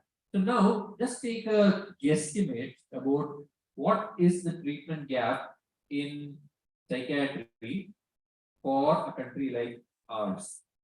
What do you think is the treatment gap for mental illness in our country? Yes, I want some answers. 80%, 60, 60. Any other numbers? 40. Any other? 10, 20? No, definitely more. 70. Okay. So all of you are thereabouts. Actually, see, we have the National Mental Health Survey data, 2015-16, led by NIMANS, but a lot of countries around a lot of institutes around the country participated in NMHS. So this data is taken from NMHS. 1 in 7 people in India are afflicted with mental illness. 200 million people. Okay, we are a population of 1.4 crore, so 200 million is 1 in 7. The treatment gap is 70 to 92%, depending on which disorder you are looking at. If it's substance use disorder, the gap is 92%. If it is schizophrenia, it is 70%. Because why is the difference? Schizophrenia is a severe mental illness. More people are likely to view it as worthy of treatment, so they take them for treatment. Substance use disorder is rampant. Nobody views it as a problem, or it's kind of socially normalized. So nobody thinks that it's something that deserves treatment. So 92% is the gap for SUD. So depending on the treatment disorder you're looking at, the treatment gap could be in this range. But it means that up to 9 out of 10 people who require treatment do not get it. Why they don't get it? Either because of barriers to access to care, either because of lack of trained manpower to address these issues. And it's not only a problem with endemic countries. Even in high-income countries like the US, the treatment gap is 65% for severe mental illness. So it's not just something with us, but think about the resources that we need to service this disease burden. So just to give you some, just to do some number crunching here, India has a psychiatrist population ratio of 0.75 per 100,000, whereas the worldwide recommended rate is 4 per 100,000. At this rate, at the rate we are producing mental health professionals as of today, if we continue at the same rate, you might be increasing the number of PG seats and all those things, that's fine. At the current rate, if we progress, we'll take 30 to 40 years to reach this standard of 4 psychiatrists per 100,000 population. I'm not even beginning to talk about the ratio of clinical psychologists, because that's absolutely more dismal than what we have with psychiatrists. So it's not a solution. Increasing the number of psychiatrists to service the population is not a solution for bridging the treatment gap. Then what is the solution? Another issue is the high suicide burden. More than 1/3 of all female suicides, more than 1/4 of all male suicides occur in our country. And about half of all these suicides are due to mental illness. That's what data says. So it means that we need to strengthen our mental health services if we have to reduce the suicide burden. You agree with me? To kind of, put the icing on the cake, so to say, COVID-19 has occurred and altered the entire mental health landscape around the country. It has produced tremendous mental health sequelae, both through direct pathway like neuropsychiatric sequelae, the neurotropic effects of the virus on the brain, the systemic inflammatory response that is triggered by SARS-CoV-2 infection, and the systemic inflammation produces a lot of consequences in the brain, which manifests as depression, anxiety, and so many other disorders with an inflammatory basis. And the indirect effects of COVID in inducing disruptive societal and economic changes, which have also increased mental health fragility. All of you agree? So all this has increased the mental health burden. No, increasing the number of mental health professionals is not going to work because we don't have that kind of resources. And that is why we need digital mental health to bridge the treatment gap. The only way you can deliver services to this kind of to the magnitude of the problem we are speaking about, if you have to settle that in any way, we need digital mental health for better service availability. So with that background, we just understand what is digital health technology. And this is something that is intuitive in terms of understanding, but very difficult to define because the understanding of what constitutes digital health technologies is changing as we speak. If you have to put it very simply, any form of remote or online platform or mobile device that can be used or designed to deliver a mental health intervention is digital health technology. Okay. That may mean things like electronic health records. You're all familiar with EHR. Our institution uses EHR. You can use that to organize services, to stratify patients who require, intensive care versus less intensive care. It may be telepsychiatry approaches, smartphone apps, text messaging interventions or voice interventions. And, nowadays there are wearable devices which help you to tap large amounts of data in terms of heart rate, blood pressure, sleep, physical activity. So this is what is called digital phenotyping. You can actually, I'll be talking about this when I talk about opportunities for mental health. There is a whole new field called digital phenotyping, where using this large amounts of real-time data through wearables, you can actually quantify the human phenotype. So these are all examples of digital health technology as we understand it today. But importance is they offer an opportunity, a very sustainable, scalable opportunity to address the global discrepancy in mental health care provision. Yeah. So now we have understood what is the need for digital mental health initiatives and also try to understand the various examples of digital health technology. Now we'll discuss some specific initiatives in the Indian context. Whatever I'm going to discuss, these are all initiatives that have been done in our country with varying degrees of success and experience. I'm going to discuss about chatbots, just one example of each. That's all I can give allotted to me. So we have chatbot Visa. You're familiar with this? How many of you have used it? Okay, one. Okay. So Visa is a chatbot. It is basically a Bangalore-based mental health startup which was launched in 2015. Okay. You can come forward if you wish. It's an AI-based chatbot that measures human emotions. Okay. And what does it do? It uses evidence-based cognitive behavior therapy approaches, whatever is already developed, tested, and found to be effective. The same techniques are used in Visa, and it also uses something called micro actions to help the user feel better, build emotional resilience, and reduce feelings of anxiety, depression, and stress. So what are these micro actions? What is meant by micro actions? Very simple, small things like problem solving, emotion regulation, decision making, acceptance of the problem. These are all some examples of micro actions in the Visa platform. You can go ahead and try it out for yourself. Is it effective? Is Visa effective? So there was a real world evaluation of the effectiveness of Visa in this study published in 2018.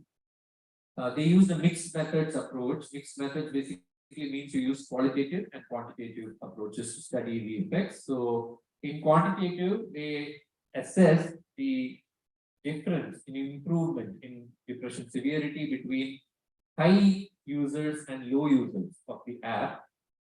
The high and low users were defined on the number of hours they engaged with the app on a daily basis.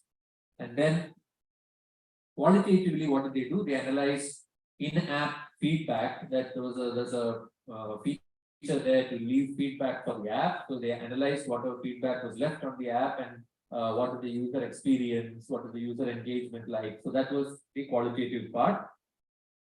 129 was the sample, and what did they find? They found that high users group had a significantly higher average improvement on the depression scores compared to low users group. And the qualitative analysis showed that more than 2/3 of the users found the app experience actually helpful and engaging.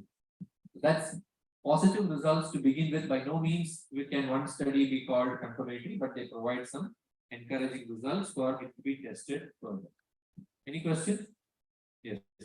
So, one doubt, when you're comparing high users and low users, right? Especially with the term high users itself, aren't we like implying a certain level of dependence on a digital entity? Like if it's withdrawn, the study wouldn't cover like how withdrawal, the app itself would affect the Yes, individual. we don't know. That part has not been assessed, so we don't know. So maybe high users, they are defining purely by the number of hours that they have used the apps. How many of them qualify for dependence? How many of them, tolerate withdrawal of the app? We don't have answers to these questions. So that's something that I also cannot answer on behalf. We just know what the study has done. Good question, nevertheless. So from chatbots, we'll move to digital platforms, and digital platforms are conceived to integrate and seamless delivery of mental health care services. Many of these terms you may be familiar with. MANAS, it has a nice expansion, mental health and normalcy augmentation system, or MANAS. So this was launched with much fanfare on April 14, 2021 by the government of India. If you may be knowing it, I think. Yes. MANAS. It's a national platform. It's envisaged as a national platform to enhance mental well-being of Indian citizens. Launched by the Office of the Principal Scientific Advisor, Government of India, in collaboration with Enhance Center for Development of Advanced Computing, Bangalore, and Armed Forces Medical College in Pune. The initial mobile app version, which is still running, has targeted adolescents and early adults, that is 15 to 35-year age group, and subsequent versions are intended to be integrated with the National Health Mission and the eSanjeevani platform. eSanjeevani is the national telemedicine platform, touted as an alternative to physical consultation. So if you have a problem and you are not in a position to go to the hospital, all you have to do is log on to eSanjeevani and book your teleconsultation with a suitable consultant anywhere in India. So all these, this is one digital platform initiative that we should be aware of. Then I'm sure many of you may be knowing about the TeleManas initiative. This was announced by the Honorable Finance Minister Nirmala Sitharaman in her Union Budget last year. Last year it was announced as part of the National Tele-Mental Health Program.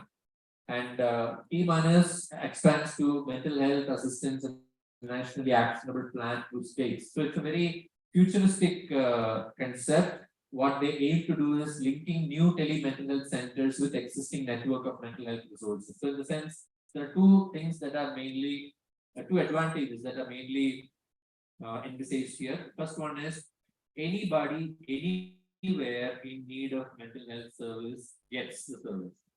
Because all you have to do is dial a number, and all the network of mental health professionals who are connected to that number, wherever it's available, the system will direct you there.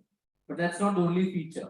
Many of the mental health issues require continued follow-up care and support. So how is that built into this service? The idea is that that's where the linking comes in. So once you phone a number, and then they will direct you to the nearest mental health center of excellence. That may be the district mental health program, or the nearest medical college, or any other mental health facility that is maintained by the state or central government.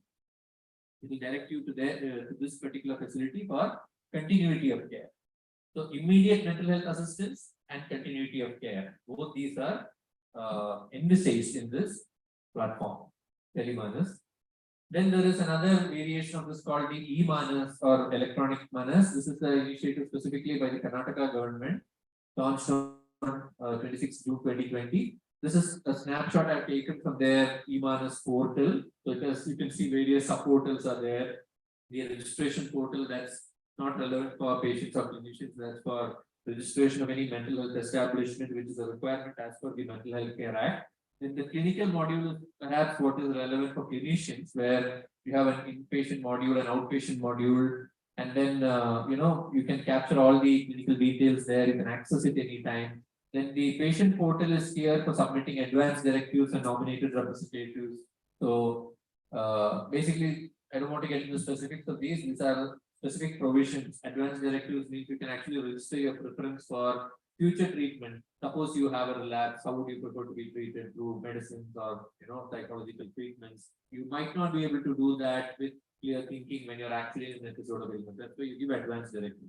Similarly, there are other facilities there. And then the MHRB portal, that is for mental health review boards and things like that. Again, as part of the Mental Care Act of 2017, all this is mandatory. So this is the E-Manus initiative of the Karnataka government. You can visit the website to know more. Yeah, any questions here? Okay. So now we are going to some very exciting initiatives which are very innovative and quite, having a lot of potential. Before I get into all the initiatives clubbed under this section, which I'm going to discuss here, are all having one single aim. They aim to increase India's specialist mental health workforce. Because as I said, how are they going to do it? They're not going to do it by increasing the number of mental health professionals, but they're going to train lay community volunteers, non-specialist healthcare workers. Like we have a huge pool of ASHA workers.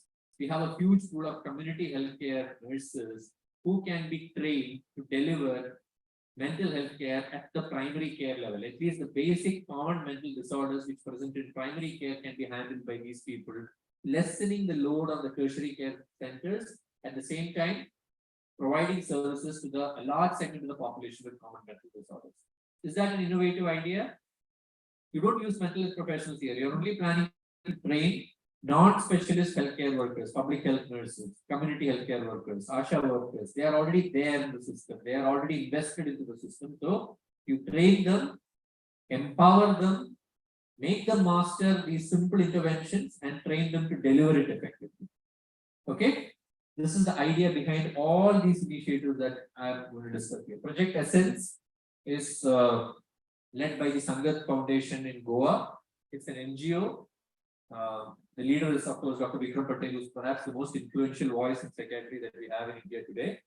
So Project Essence, it's a very nice expansion, enabling translation of science to service to enhance depression care. That's the essence. So it's basically an initiative to bridge the science to service gap. We have a lot of effective interventions for mental health disorders, but people are not receiving it because of various issues. How do we bridge that gap? So what does Project Essence aim to do? It aims to develop and evaluate the effectiveness of digital interventions in training. So even the training aspect of all these ASHA workers and community healthcare workers are done digitally, not face-to-face. That saves a lot of time, saves a lot of money, and it's potentially as effective as face-to-face training. That's what the results show.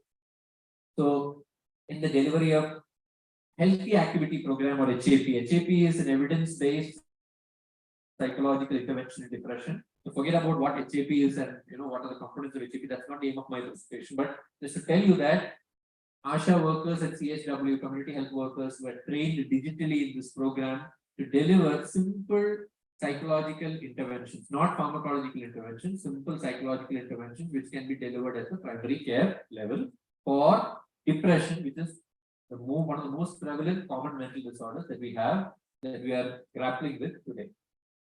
What are the key components of Project Essence?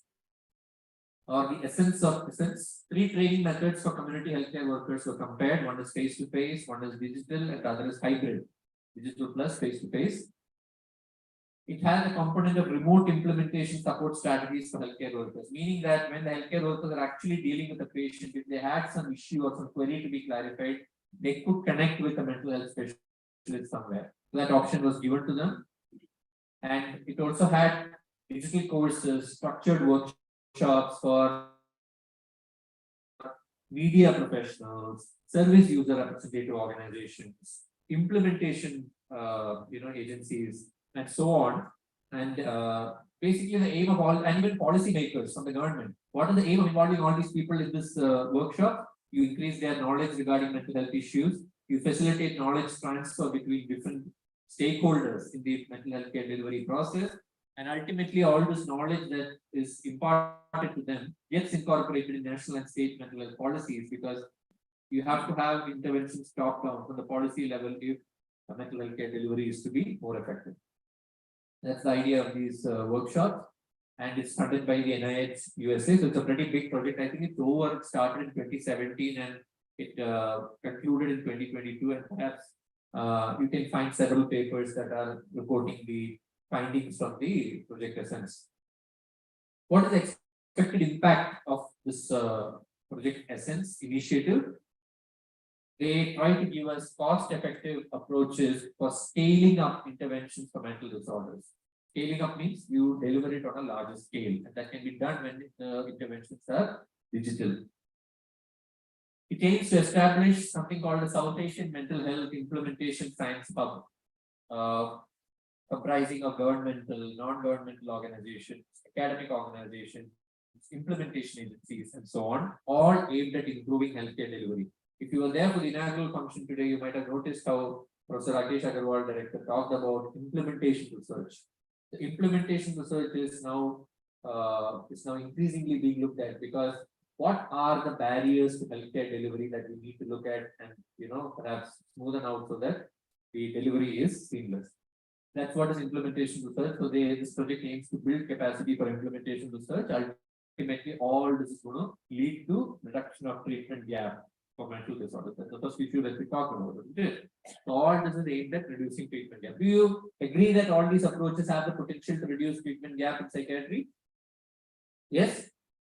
If we have a louder answer? Yes. Wonderful.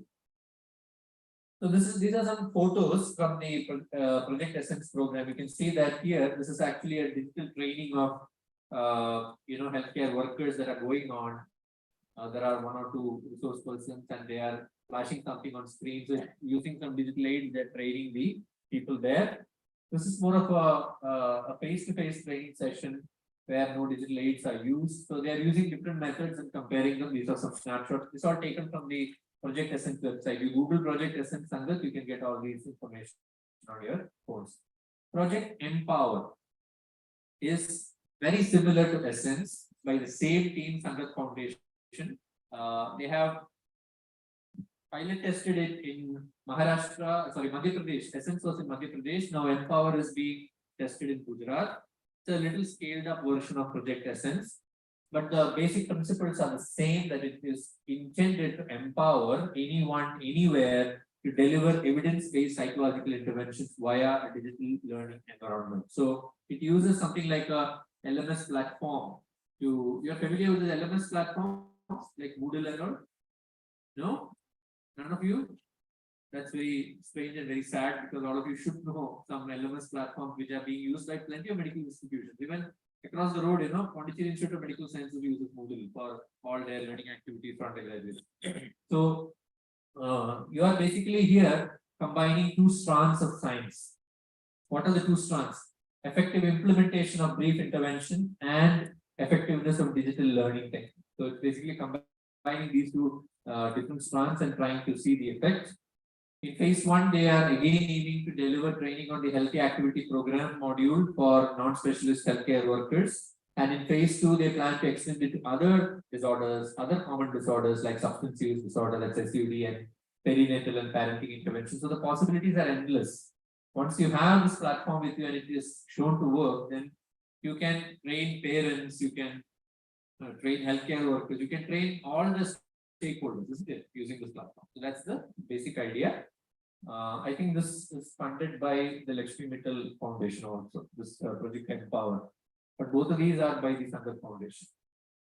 Then there's an initiative in Kerala called Amma Manasa. It translates to Mother's Mind, for those of you who are not familiar with Malayalam. It is a statewide maternal mental health program in Kerala. See, this is another important idea which I wish to share with you, that if you are to improve mental health care service delivery in the country, how do you do it? You don't have to reinvent the wheel.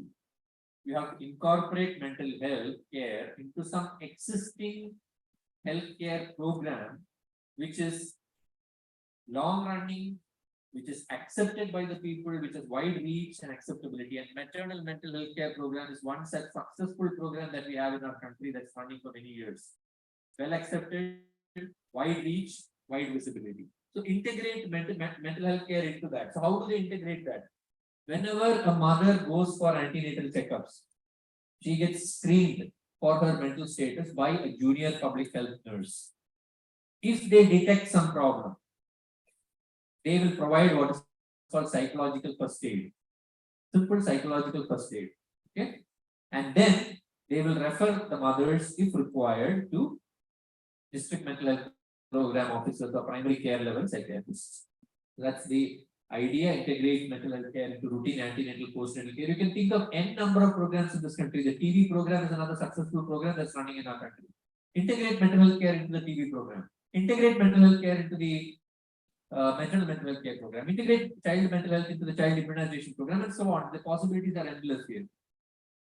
So referral pathways are also established for step care. As I said, if they notice a problem, they can refer to the DMHP team for further care. And they also leverage this online data entry system called Mother and Child Tracking System. That's a database that they have in Kerala, where all pregnant mothers and children below the age of 5 are mapped onto this database to ensure that they receive the full schedule of services. So if you integrate the mental health care data also into that platform, anybody who views the mother's details know that, okay, there was a problem with something going on at the this antenatal checkup, so we need to monitor her more intensively the postnatal period, or we need to bring in a mental health specialist into this. So again, improvement in care access, care delivery, multidisciplinary, and all these things are quite exciting. Agree? Yes? I need a louder answer. Yes. Wonderful. Then there is the Minds Community Mental Health Worker Program. I'm not going to dwell much on this now because I think you've got the basic idea. The basic idea is that non-specialist healthcare workers need to be trained to deliver mental health services. So there are different ways, and it's quite nice to know the innovative ways in which people are going about it. That's the idea of showing these different projects. Otherwise, the principle, underlying principle of all these is the same. So this is by the Mental Health Innovation Network. They are basically screening lay community mental health workers for conducting mental health screening in the community. And how do they do that? They provide cell phones which are equipped with SMS-based data collection software to conduct the screening. And once they have a positive screen, they integrate that screen with a digital map. What is the advantage of that? Once you integrate it with a digital map, the Minds Mental Health team actually now knows where this patient is located, who screened positively. They will visit the home of that person. They will confirm the positive symptoms that are identified in screening, and they will provide care and support at the doorstep of the individual who requires it. Okay, so that's the idea behind this. It's basically aimed at bridging the rural-urban divide in mental health resources. So it allows people to visit the homes and provide the necessary care. Okay. Then the NIMHANS ECHO model, which is another model that is well published and well accepted and launched with a lot of fanfare. What is NIMHANS ECHO model? It's a very exciting concept again. It's a hub and spoke model of telementoring. The hub is NIMHANS, and the spokes are all these counselors, school educators. Think about all those people you are empowering to deliver mental health services. School educators, general practitioners, primary healthcare workers, NGO staff, basically anybody who volunteers can be trained. And the training is not that difficult or that intensive. I'll tell you the model what they followed for training. So this was a paper that is published in the Asian Journal of Psychiatry. So where they have outlined all their training model. It's a very simple thing what they did. They selected a very rural, predominantly rural state, Chhattisgarh, and they selected 11 districts of underserved districts of Chhattisgarh, took all the counselors from those 11 underserved rural districts and made them undergo virtual mentoring through smartphone app connecting with mental health specialists in NIMHANS. Okay. They initially conducted some kind of a needs assessment survey. Initially, they conducted some kind of a needs assessment survey to understand which all areas the counselors wanted training. Based on that, they formulated a curriculum of about 8 or 12 weeks of training. Okay, the topics that went into the curriculum, to give you a flavor of that, were addiction counseling, grief counseling, working with families in the mentally ill, and things like that. Okay, common issues which they were interested in. And so based on that, the curriculum was drawn. A sample teaching session would look something like this. First, there would be an expert lecture for a few minutes, followed by a case vignette presentation by one of the counselors. It is more of a peer-led learning. Among the participants themselves, they will present a case, and then everybody will discuss about the case. The case discussion is moderated by the expert. The whole session would wind up in maybe one hour or 1.5 hours, entirely online. So that was the case discussion model, patient-centric learning model that went on. More of a hands-on session, and then it was a blended learning in the sense some of the sessions were live synchronous, some of the sessions were recorded, which it was uploaded and participants could view it in their time and place. So that's called asynchronous learning, where the educator and the participants are not physically present or virtually present at the same time. And then pre-test and post-test was there, learning assignments were there through the learning management system. Whatever they used, I think NIMHANS has its own LMS, I think, like that. And about 12 tele-echo clinics was whatever the structure that I talked about, where a patient case was discussed. That's called a tele-clinic. And then 41 patient case summaries were discussed over 6 months. And at the end, they conducted a post-test, and there was significant increase in learning and self-confidence of counselors to carry out simple counseling at the primary care level for the issues that were discussed. And more than 1,200 professionals were trained so far at the time of paper going to press. It's another 5 years down the line now, so I don't know how many have trained after that. I still have about 15 minutes. Started at 3:35. So 15 minutes I can take? Yeah. Because Arvind is coming here and looking, so I thought whether. Oh, you wanted to look at this slide? Okay. I thought you're coming to tell me my time is up. Okay. So that's about the integrated pilot digital initiatives. Now some apps. I just want to discuss one app here. There are many apps like that, but I thought this may be useful for all of you. It's a very simple app called PushD. Anybody heard of this app? PushD. So please look at it and explore. It's it may be available on Android. It stands for Practice and Use of Self-Help for Depression.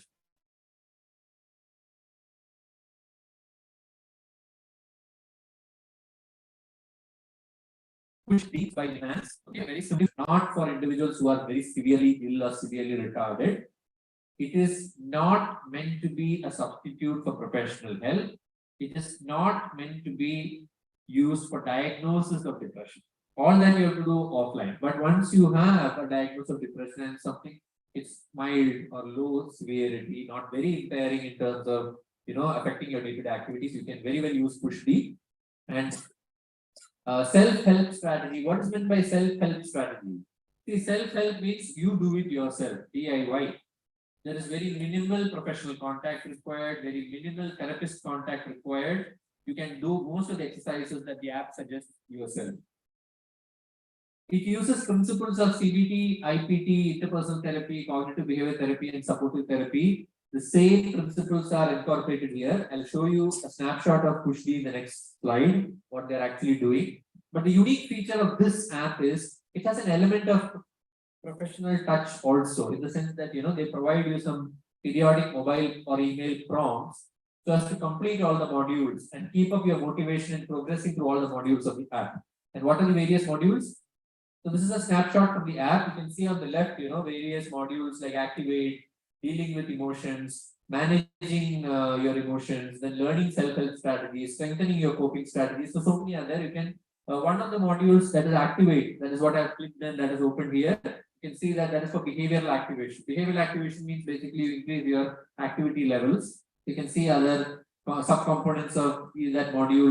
You develop an activation plan, and then you have a weekly planner, and then you reward yourself once you've done that. That's the that's the, how they keep up your motivation. Nice to know, no? What are techniques they use to keep up the motivation of the user. So 9 out of 10 sections completed, 23 out of 30 exercises completed. So this is actually proven to improve your motivation. Even when you take a simple online survey, in Survey Monkey, what does the survey do? You have completed 50% of the survey, 75%. They keep telling you the percentage so that you know that, okay, only a little bit more is there, let me finish it. Otherwise, you lose motivation. Nowadays, people lose motivation very quickly. So that is one of the unique features of this app. So go ahead and try it for yourself and make your own impressions. Right. I think this is a penultimate initiative I'm going to discuss, that is CDSS, Clinical Decision Support System. So initially I asked how many of you are familiar. All of you said you're not familiar with CDSS, so I'm going to just explain it to you in a couple of sentences. CDSS basically is a health information technology that can be used by all stakeholders in the care process. That includes clinicians, nurses, patients themselves. It aims to provide knowledge and patient-specific information to aid clinical decision-making at all stages of the clinical workflow: investigation, pharmacological management, psychosocial management, and so on. Okay.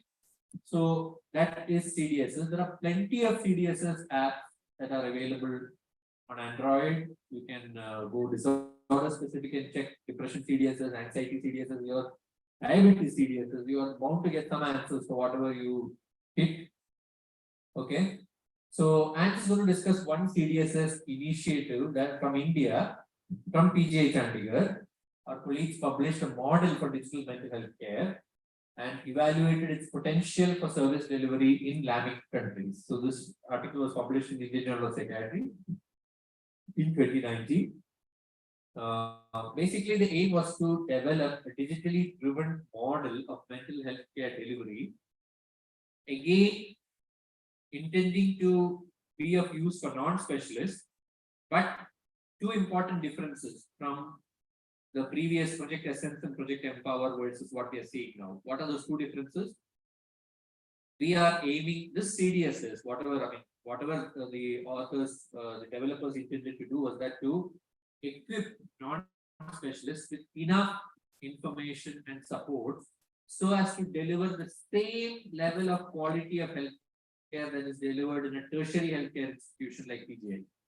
Earlier in Project Essence, it was not like that. The aim was to empower specialist healthcare workers to deliver interventions at the level of primary care. Okay, here it is to equip them to deliver interventions at the level of tertiary care. So definitely this is more ambitious. Agree? This is more ambitious than the earlier initiative, and this is more comprehensive. It aims to also equip the non-specialist healthcare workers with enough information to prescribe and to deliver psychosocial interventions. Project Essence and Empower was only about psychosocial interventions. It never wanted the non-specialist people to actually prescribe drugs. Here, as I show you the next slide snapshot, you'll understand that pharmacological prescribing is also included. Those are the two important differences. Extremely ambitious project. If it works out, it's going to transform healthcare in India. So the clinical decision support system, they had 3 modules: the diagnosis module, management module, and the follow-up module. I'll show you snapshots of that will make it clear. And the authors worked incredibly hard on the CDSS app because they developed 18 different versions of the app for 18 different disorders, each for adults and adolescents. So that is 36 different disorders. 18 among children, like ADHD, conduct disorders, oppositional defiant disorders, and so on. And among adults, the conventional ones as we know it, like depression, anxiety, skills, and so on. Bilingual. They developed the app in English and Hindi. So it's bilingual. Okay. So tremendous amount of work done. This is a snapshot from the diagnostic module of the app. So you can see that this is for the depression part, depression module. You can see the first item: has he ever felt unusually happy or excessively irritable, which was unlike his usual self-performance that he got in trouble. So this must be for bipolar, right? Okay. Has he felt extremely sad or lost interest in activities? So because in bipolar, you have both mania and depression. So the idea is these questions are taken from the diagnostic criteria, but they are slightly modified for cultural relevance. For the Indian context, they reworded it a little bit, and then you have all these items, and then on the right side, you can see something called raters rules. That is, based on that description, a lay person also with minimal training can understand whether to code this item as yes or no. So it actually gives you, coding instructions. Rate the item as yes if this is present. It's more of a direction that's given to you to rate it. That's called raters rules. Again, the raters rules are kind of customized for the Indian context and designed to mimic a real world patient therapist interview situation. And then you have this is the entire CDSS app in a snapshot. So the slide might look a little busy, but I'll try to demystify this for you. You can see on the top, top left, the diagnostic module, diagnostic algorithms, and once you apply all the desired, questions, then the system will give you a diagnosis. The system will give you a diagnosis based on what you have rated, and then you have a complete multi-axial diagnosis on screen. And then you can do the symptom severity and the socio-occupational functioning severity also you can assess to complete your assessment, because that's how we do it in psychiatry. We just don't go by diagnosis, we assess the socio-occupational impact on functioning, symptom severity, and so on. So usually we do it as two separate processes. First we diagnose, and then we apply a separate instrument for rating the symptom severity. Everything is combined into the same interface. That's the advantage. And once you have a diagnosis, then you come below, you go to the intelligent diagnostic management interface, where you can see the management has submodules for investigations, pharmacological interventions, psychosocial interventions, referrals. Can you see that on the left? So I'll be actually showing you a snapshot of the pharmacological module in my next slide. That's another amazing thing to see. But then once you do all the management, then what about the follow-up? It's not that, follow-up is not inbuilt into the CDSS app. The follow-up also you have module there where you can at every follow-up visit you can assess the symptom severity, and then you see on the far right the output, under the output tab, graphical representation of improvement, symptom severity, and functioning. So in every visit you are rating the symptom severity, and then you get in a graphical plot. So it's wonderful because then you understand, okay, last 2 visits the scores have been dropping. So is there a red flag there? Is there something that I need to step in and do? These are opportunities which our routine clinical evaluation may not provide, because we don't have that nice graphical visual plots to summarize the progress of a patient. And then you have the referral pathways. So this is about the CDSS. This is a snapshot from the pharmacological module. So you can see, once you've decided you want to prescribe antidepressants, then the drop-down menu shows you a host of antidepressants which you can potentially select. Then it guides you further on which of these antidepressants to select based on availability, tolerability, and other socio-demographic factors of the patient that you have entered, like is the patient pregnant, is the patient breastfeeding, is the patient having any medical comorbidities. Based on that, we'll tell you which of these antidepressants are suitable. Quite wonderful, no? Psychiatrists are no longer needed. The CDSS will do everything for you. Okay.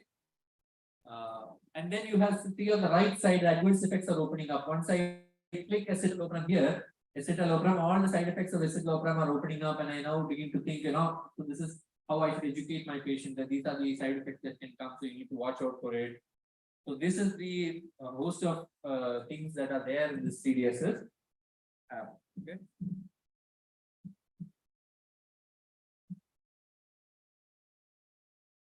So we carried out a small study in our center on text message interventions to promote medication adherence, because medication adherence is a big issue. You agree with me? You agree with me? Anyone disagree? What is the worldwide compliance rate for a 5-day course of antibiotics?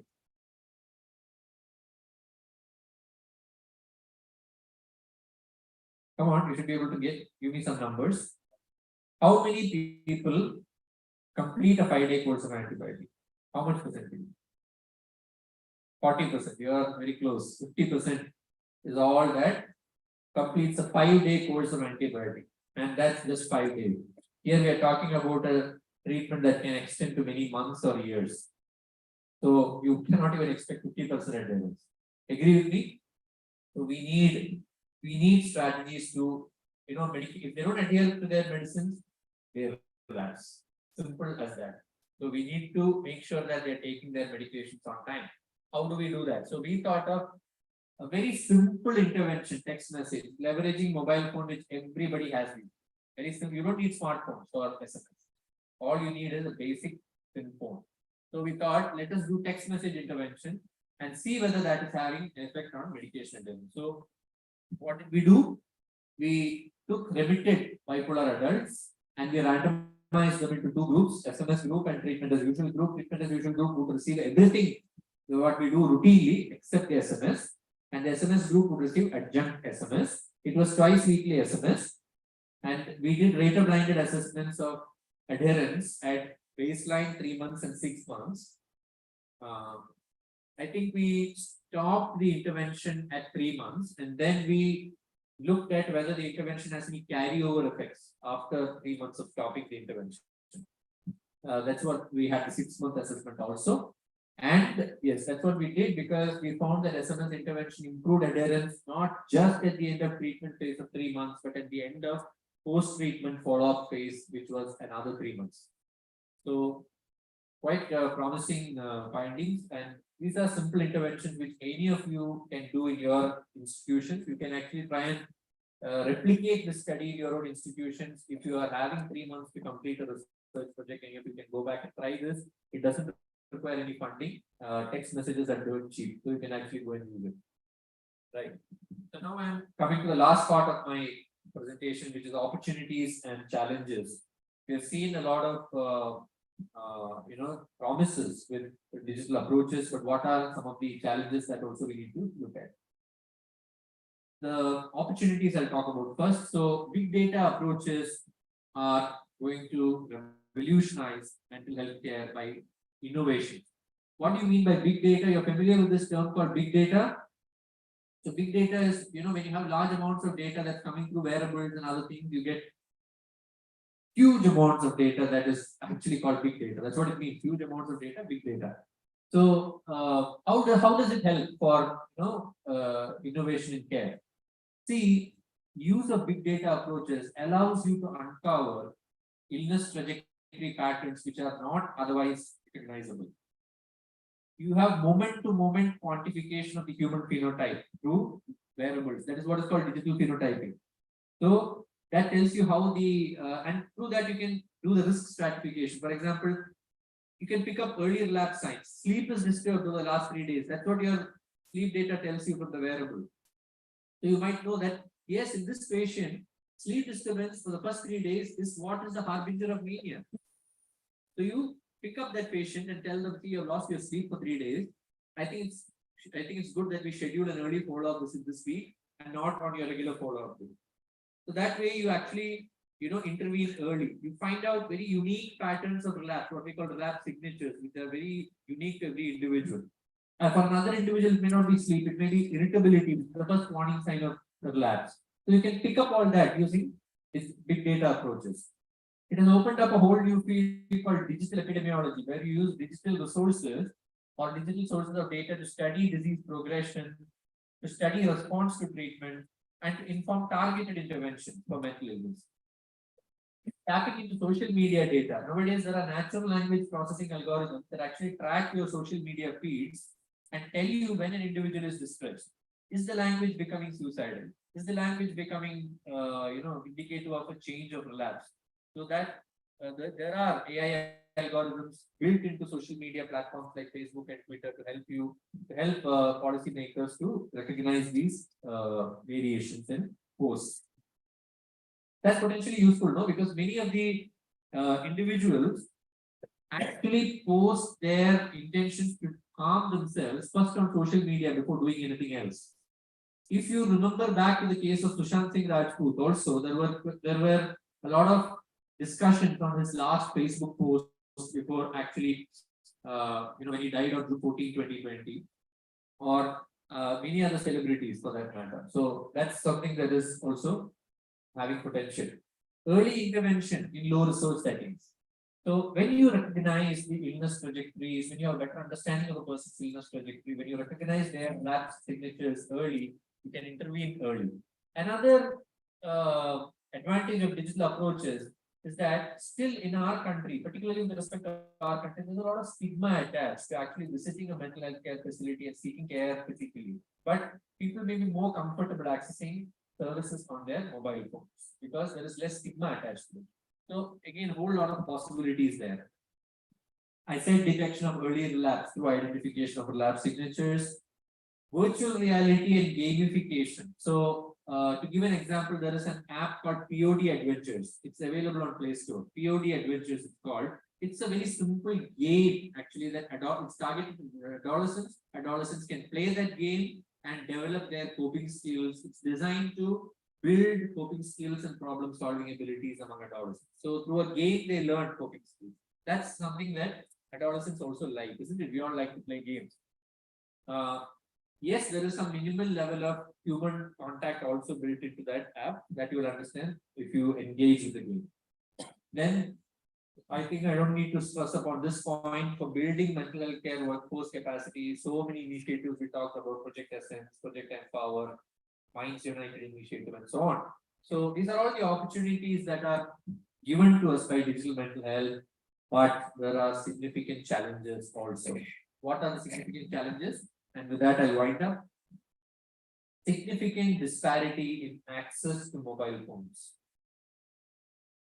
So-called digital divide between rural and urban areas. Okay.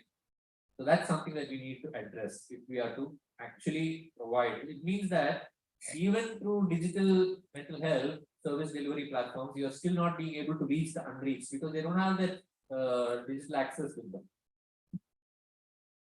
Gender gaps in digital mental health.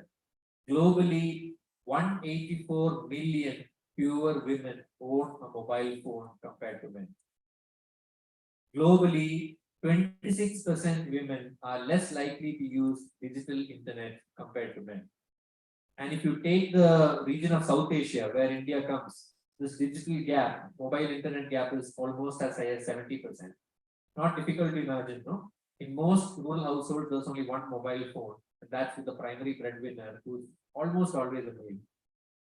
So women don't have access to digital devices, they don't use mobile internet. Now contrast this with the next information I'm going to give you. Common mental disorders like depression and anxiety are twice as common among women than men. So it means on the one hand, you have a significant chunk of the population in which the burden of common mental disorders is high. At the same time, they are just not using digital platforms and you're not able to reach them. So that's distressing, isn't it? So that's the problem there. So there are significant gender gaps in access to digital platforms which we need to address if we are to scale up mental health care service delivery and reach all the appropriate target groups. Because of this disparity in access, it means that when you make efforts to collect data, to tailor AI algorithms for mental health, you are not going to be able to be representative. You are going to omit a large section of subgroups. It may be women, it may be any other marginalized social group. You're not going to be able to get their data because they do not have digital access. So that's not going to be representative. Your algorithms which you develop through AI or ML are not going to be representative. That's the risk. Some other, and because these you are omitting large sections of subgroups when you're collecting data, researchers have cautioned us that when you make mental health policies based on AI data, big data approaches, that's alone not going to be sufficient. You are going to have to combine digitally driven or digitally obtained data from patients together with real world patient data to increase the reliability and validity for actual populations. There is also significant risk of worsening of mental health symptoms when you when you overprescribe digital platforms, because some of the content that is there on some of the digital platforms may be hurtful, may be hostile, may be unexpected, and that can lead to unexpected mental health issues. You have to be prepared for that. You need to promote safe use of technology. That involves making policies related to data trust, data privacy, data confidentiality. Sadly, policies regarding all these issues have not evolved in tandem with how mental health care platforms are being, digital mental health platforms are being developed, to that extent, these issues have not kept pace with that. You need to closely involve target users. What are their perspectives? What are their barriers to using digital platforms? What are the facilitators? What are the lived experiences of people who have used these platforms? How can that feedback be incorporated to make version 3.0, 4.0, 5.0 of these platforms so that user uptake and efficiency is enhanced? Many of our publicly funded mental health services still have poor IT infrastructure and are not ready to integrate these technologically sophisticated platforms on their service delivery portals. And finally, whenever you deliver digital mental health initiative, it needs to have a strong theoretical grounding in terms of behavior theories. Why do some interventions work better for certain people than others? Why do some interventions work in certain settings in the world, but when you try and put it to another setting, it doesn't work? Why? Behavioral theories may have the answer for that. So we need to actually base the digital mental health platforms, whatever you're planning to deliver, on behavior theories, guided by theories, then test it and evaluate them for better efficacy. So I'll stop with that. These are the take-home messages. Digital approaches offer a complementary approach to reduce the mental health treatment gap.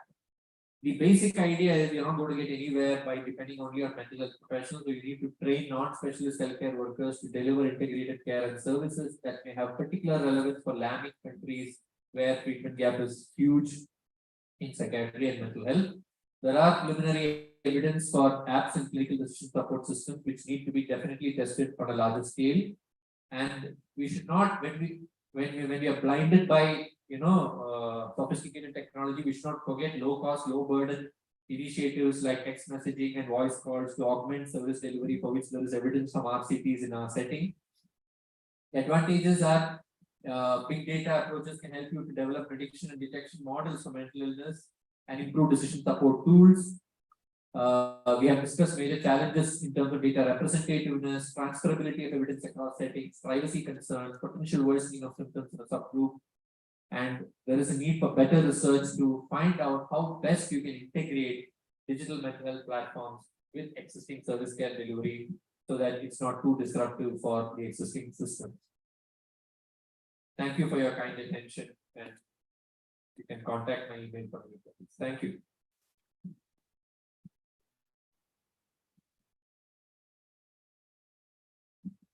Thank you, Vikas, for the lecture with a splendid insight on how digital technology can be used to strengthen the existing health infrastructure for improvement of the mental health of people.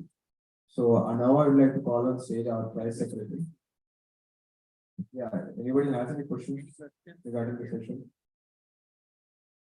You spoke about the role of apps and chatbots. Yeah. You spoke about the role of apps and chatbots. I wanted to ask if they run the risk of being of working on a one-size-fits-all approach. Because you also spoke about behavioral theories and the future of that. Yeah.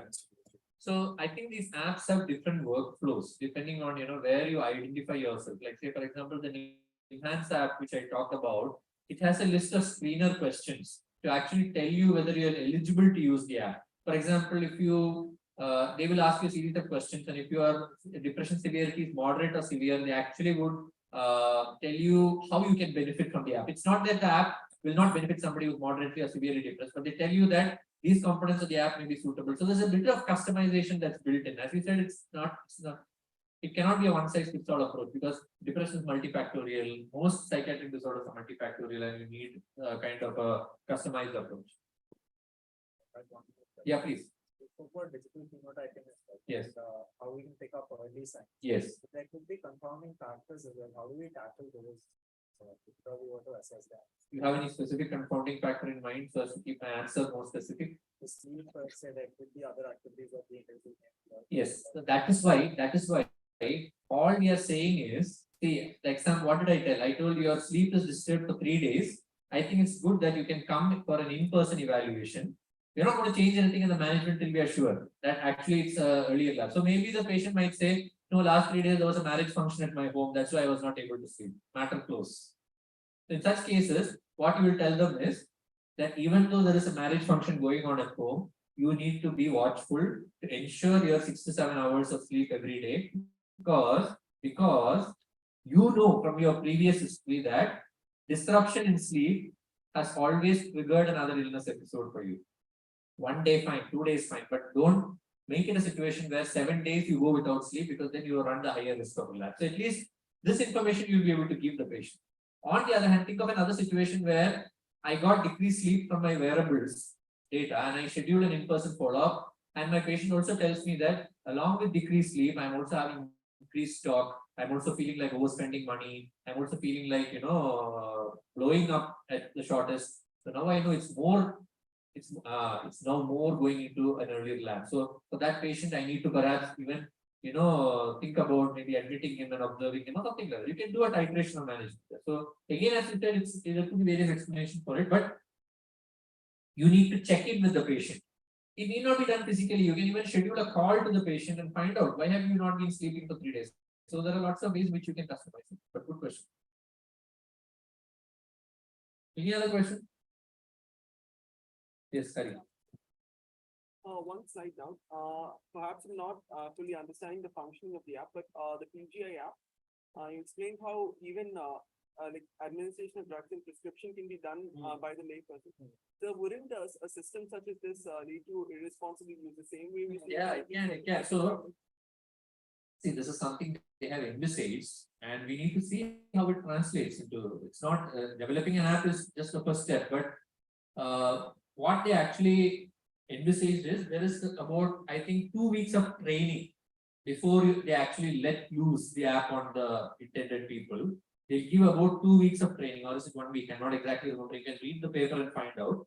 About 1 to 2 weeks of training is there, where they might discuss all these issues, and there is an element of contact. Like if the prescriber doesn't feel confident, then there's an option that they can dial a number and they can contact a specialist in PGI and get information on what they want. So there are ways to work around that. Yes, there are risks involved. It will have to be managed, but see, we cannot shut our eyes to these initiatives. We need to harness these initiatives properly if we are to reduce the treatment gap. We need something. It's just not going to be possible sitting in the comfort of our JIPMER clinic and expecting that mental health services will improve. That's not going to happen. So we need digital help. We need to harness the power of technology. How we do it, how efficiently we do it, how ethically we do it. These are all questions that we need to answer. I hope I answered your question at least partially. Anything else? Thank you. Thank you, sir, for answering the questions of the participants. So now going on, I'd like to invite on stage our Vice Secretary, Dev Vijesh, to felicitate our guest lecturer, Dr. Vikas.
You.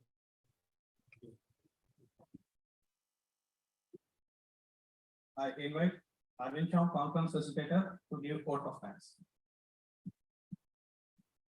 So good evening, one and all. Thank you. First, I'd like to thank Dr. Vikas sir for giving his splendid lecture on the use of digital technology to augment the health infrastructure and to improve the mental health of people using global use of the available technology and all the apps like the push, all the clinical decision score system and all. With that, I'd also like to thank all the participants for coming here and gracing the occasion with your presence. Thank you, one and all.